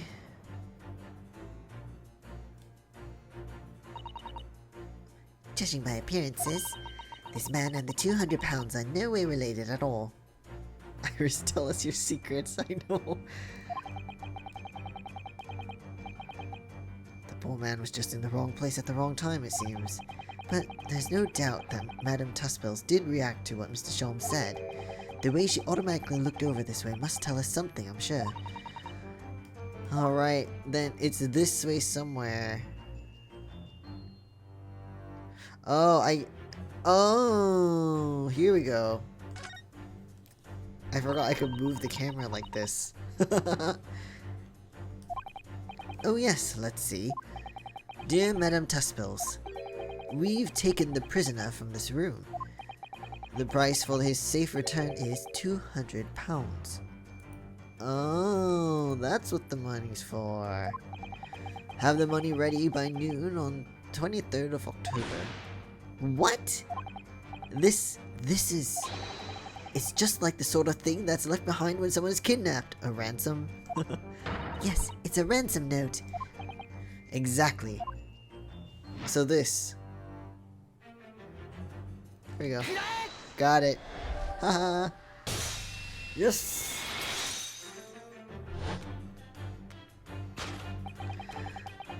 Oh my god, I have to get used to this. What? Hold on.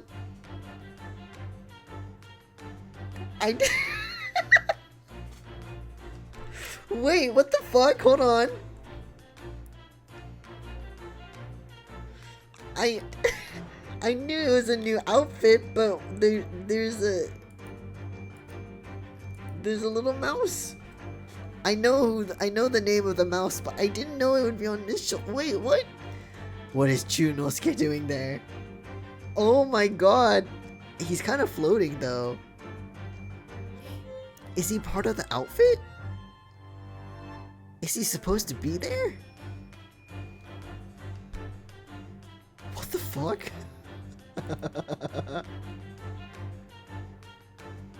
Holy shit. Okay. Sorry, that caught me off guard. The significance of the 200 note is revealed by that ransom note. Or 200 pounds, sorry. Quite so, and we must congratulate these criminals on their inventiveness abducting a waxwork.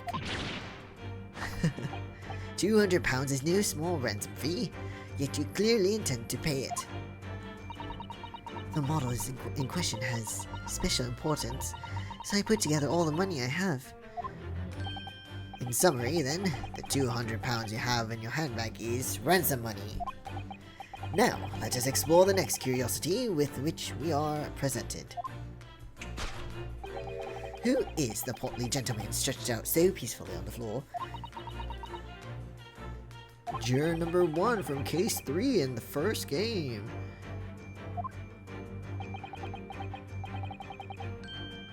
So she knows why he's toppled over like that.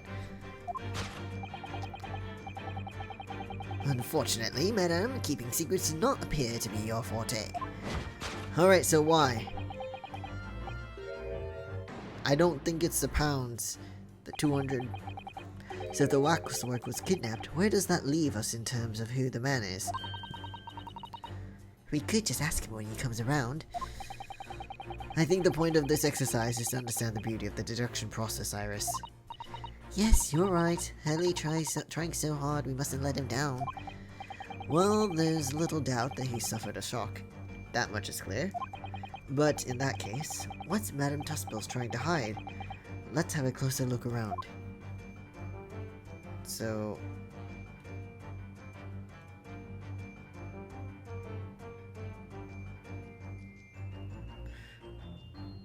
I mean, her hair, I don't think is quite...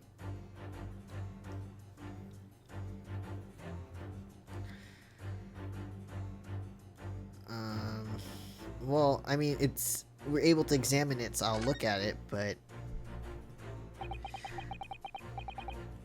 I don't know why what that has to do with anything.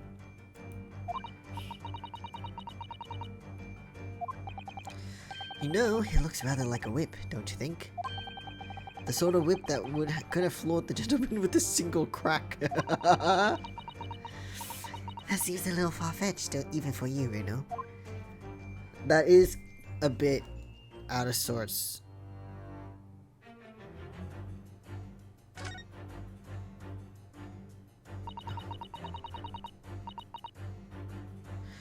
That is not a right hand. She's holding something. That's a left... Wait, no. Hold on. Yeah, that's a left hand.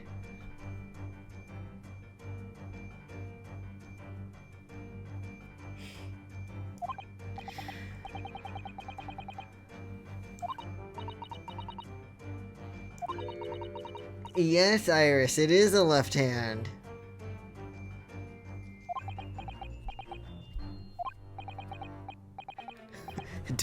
Don't say just creepy things, Iris, please.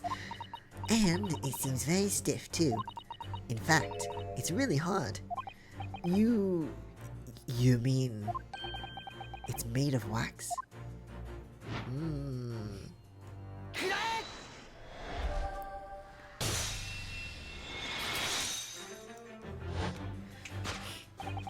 What dealt the man such a shocking blow was, of course, the waxwork hand.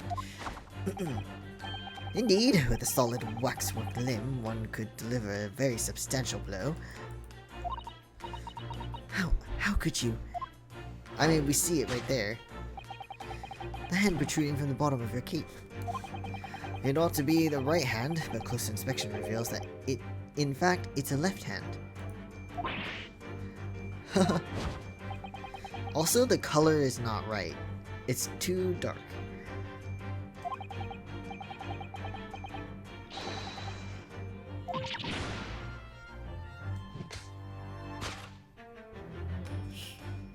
Oh my god. Some of the visitors to my museum can be troublesome. They meddle with the exhibits and cause damage. So, you mean that arm?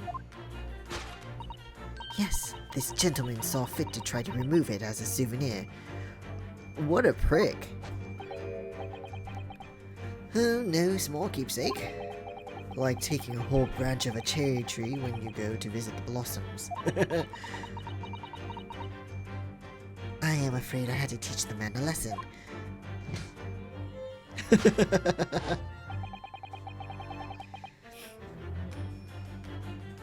You confronted the man and tried to take the arm back. And the result, the scene we see before us, he was knocked unconscious. Sorry, I'm so distracted by little Chunosuke on his shoulder. It's so cute.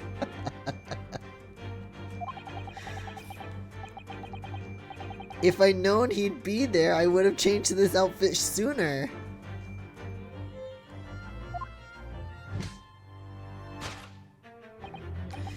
Yes, the killer in this special exhibit has been kidnapped.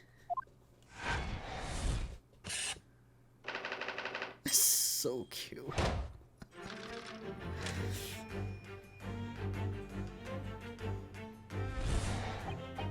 Alright. So, the question that arises then is what has become of the waxwork that changed hands? I've been missing out. I definitely have been. I'm so upset. You cannot possibly... What immediately strikes me about this conundrum is the young man standing there. I think his arm is the one that was taken. According to Mr. Sholmes, the yellow neckerchief is a sign to the other policemen that some crime is underway. A way of communicating with his colleagues without revealing his identity, yes. It's a secret that's closely guarded by Scotland Yard.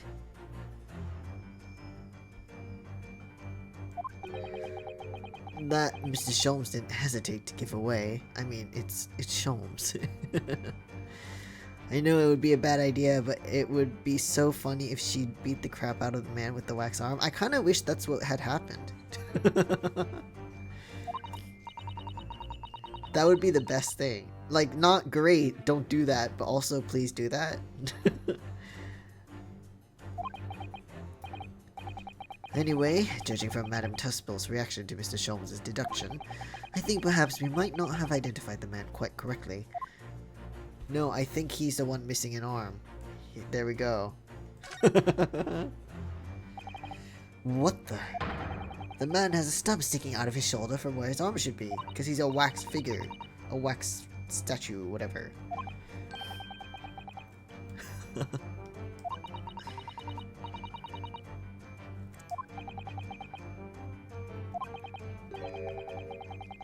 Yep, there we go.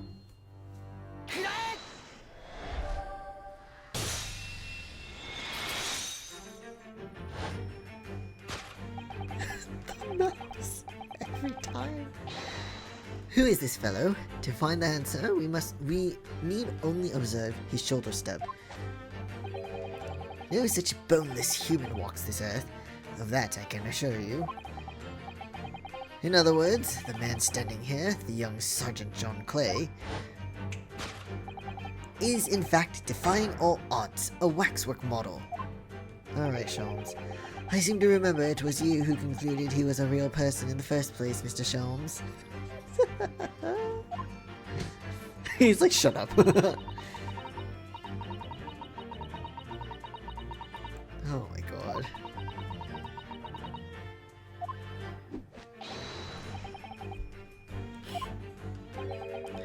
And it was the detective's arm that was pulled off by the man on the floor in the special exhibit, wasn't it? Next, we turned our attention to the old man sat before him with a particularly unsightly visage. He also has a yellow handkerchief, though.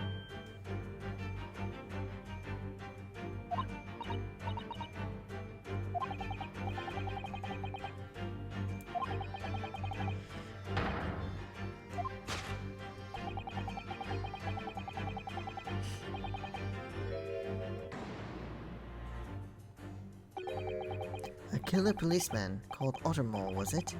Was he well known? It's all over the papers last year, but I can't say I know what he looks like. It's a very low price, though. Threepence isn't much money. Only enough for a few measly hours of gas in Mr. Garridim's delightful lodgings, in fact. There's the word use of delightful again. So this is the special killer taken from the special exhibit, is it? The waxwork that somebody stole from the museum and tried to ransom for £200. Is this crusty old killer policeman Ottomol? Really? Perhaps we should have a good look around and see if another idea crops up. Okay, well, there's the threepence.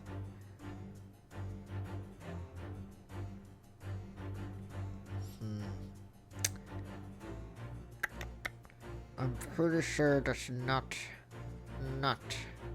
a wax model. No. Look at this. The old man's tapping his foot like crazy. He seems to be fast asleep, though. He's not tapping his foot consciously then. So, you mean... It must be a twitch. Never mind that. The point is, waxworks don't tap their feet. Or twitch. Or twitch. And look at his arm, too. We've seen a scarf like this somewhere else around here, haven't we? Oh my god. Do I present the twitch? Okay. So he's alive. The telltale sign that instantly proves whether or not this old man is a waxwork is the obvious twitch. Even the most realistic waxworks do not exhibit a twitch. In other words, this splendid old man is in fact a genuine member of Scotland Yard. Slight shift in your choice of adjectives then. And there you have it. Well, Madam Tuspells. Well, what? It was me who contacted the police and demanded that someone come in the first place. He is clearly fatigued. He is sound asleep. But then, what's this tag about showing a price of 3p? No doubt the price tag of the muffler, which the old Bobby purchased recently at the local market. And I presume you've observed the scarf tied around his arm. Does that not strike you, Mr. Naruhodo? Yes, the secret sign used by detectives to show that some criminal activity is currently underway. Of course, because, as you know, there has been just such criminal activity happening here. As you deduced from the very beginning, Detective. Alright. The mouse is... it's... why is it floating, though?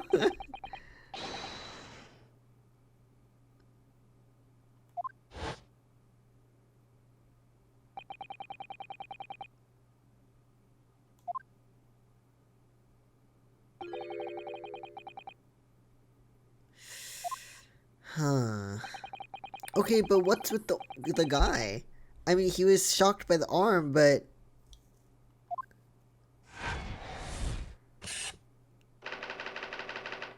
Still a mystery. Okay. Not really solved, but cool.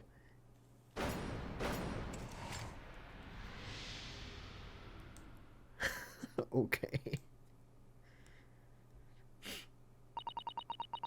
All sorts of people visit my museum here. Men and women, young and old. Sometimes they drop in just for a short time on their way back from the pub. I welcome them all. But if anyone tries to damage my exhibits, I do not take it lightly. Wow, no shit, Sherlock's still a mystery. Anyway.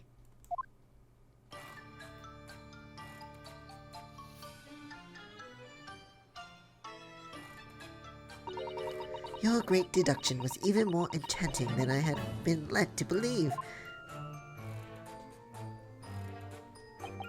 I like these animations. Are you gonna pay him the money though? The 50, was it 50 shillings or whatever?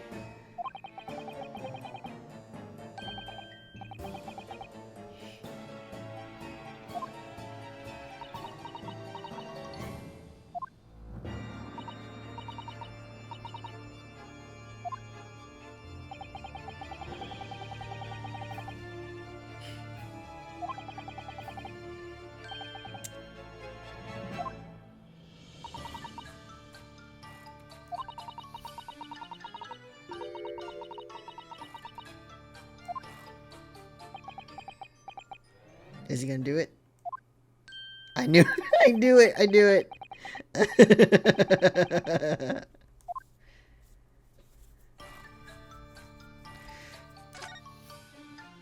Alright.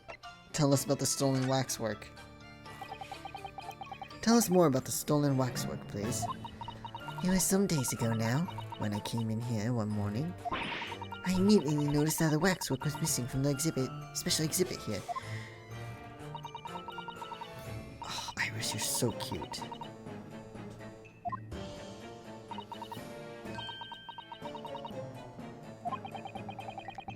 The culprit must have broken in during the night and taken it then. So this waxwork that was stolen, it was a model of some horrible criminal, I suppose. Suddenly quiet. Of a particularly horrible criminal, in fact. The killer who left a more profound scar on society than any other, I would say. The Professor. Not a name I've heard before, or heard of.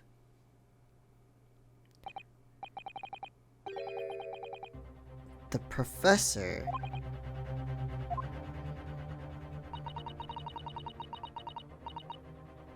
The Professor case happened around the time I was born, didn't it? Indeed it did, Iris.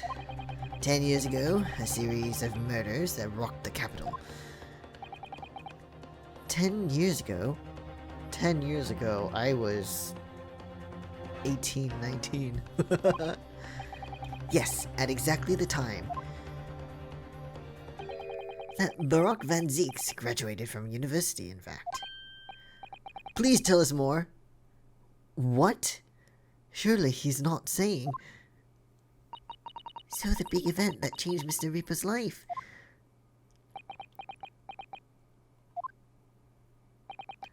As you surmised, it was the Professor case. Oh, he's serious. Who was this Professor then? Wait, okay, you gotta tell me. It was a series of gruesome murders that had all of London gripped in terror a decade ago. After 5 victims were killed, the man was arrested and put to death. And now he's immortalized here in wax for all Londoners to admire and enjoy. Though, of course, he happens to be absent at present, on the account of the abduction. But I don't understand. How is all this related to Lord Van Zieks?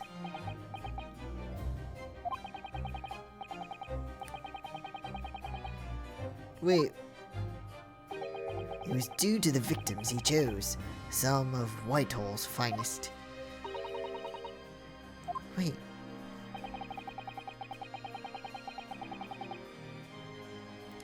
Those murdered by the Professor were some of the highest members of the British aristocracy. Members of the nobility, even royalty, they sent shockwaves through the country's administration. Geez, even royalty? Members of the... Wait, of course! What Professor Harebrain said. Lord Van Zieks is from a family with noble blood. Yeah, but who's the Professor? That's what I want to know. It was the 5th victim that led to the Professor's arrest. The last of the killer's prey was a young noble by the name of Clint Van Zieks. God damn it! Clint Van Zieks. I like Barak better. No, I don't believe it. Van Zieks? Oh dear. I'm sure you can piece together the rest for yourself, so I'm gonna assume that large painting in his office is Clint. In the wake of his older brother's murder, the young Barak pursued a career as a prosecutor, and eventually became the Reaper we know today. Well, the universe likes Barak better too? Okay, we'll see. I like the name Barak better. Had no idea Lord Van Zieks had such a tragic past. Don't they all, Ryunosuke? Well, I'm afraid that's all I can say on the matter, for the time being at least. After all, I have work to do. Okay. As a waxwork exhibit. Come on, no! You can't leave me with just that.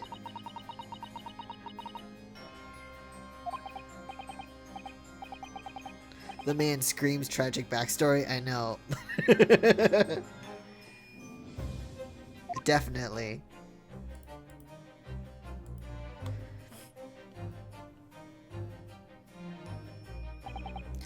Well, none of the predicted scenarios I've been analyzing involved you coming to visit me here. Wait, what? Oh, wrong. It's been too long. It really has. I'm delighted to see you, Baroque. I don't know what voice I gave him. It's been a while since I saw him. It's been 10 years, and here we are, meeting in a prison of all places. I can't forgive myself for what happened to Mr. Asman. I just can't. I still can't believe it could happen. Oh, tomorrow, the court will decide. Yes. I have a young Eastern man acting for my defense. He seems reliable enough, though. It was an accident, a terrible accident. He assures me he can prove it. I must warn you. Oh dear.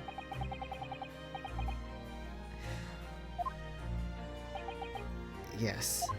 Oh. Since I returned to England, I've heard lots of stories. I relate to that glasses problem so much. Baroque, are you really... What? Never mind. I know that you have my best interests at heart. My friend is on trial. I wouldn't entrust it to anybody else. He wouldn't entrust it to anybody else. Are you... Woo?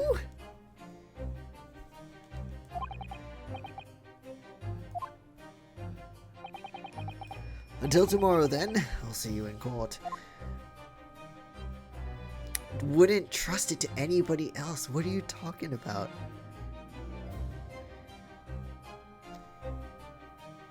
Like, does he trust Grinch heart is growing? I know! Oh! Baroque Van Zeeks, trust Yunosuke.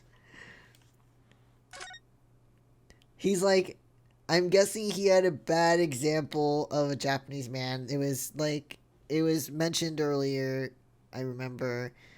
Like, he had a friend that was Japanese. I'm sure something bad happened. And then Ryunosuke is just, like, slowly getting rid of that, like, nonsense. So hopefully, I know I already saved, but just in case. Hopefully, we can kind of help that Grinch heart grow even more. He was betrayed, yeah. Okay, I'm not going to do any more, though. It is quite late. So, I'm going to go back to the title for now. No. We're not going to save. We already saved. So, yes. Oh, okay. Oh, but that was a very long investigation segment. I was surprised. I mean, not surprised, because I know investigation segments can be long. But, like, that it was only one part and there was no to be continued until now is pretty insane. But it's very long. But it was very interesting. We learned quite a bit. Not too much about what happened in the case itself. But we learned a lot about Van Zeeks, which is really cool. And I'm still kind of unsure how the waxwork is going to play into this. But I don't think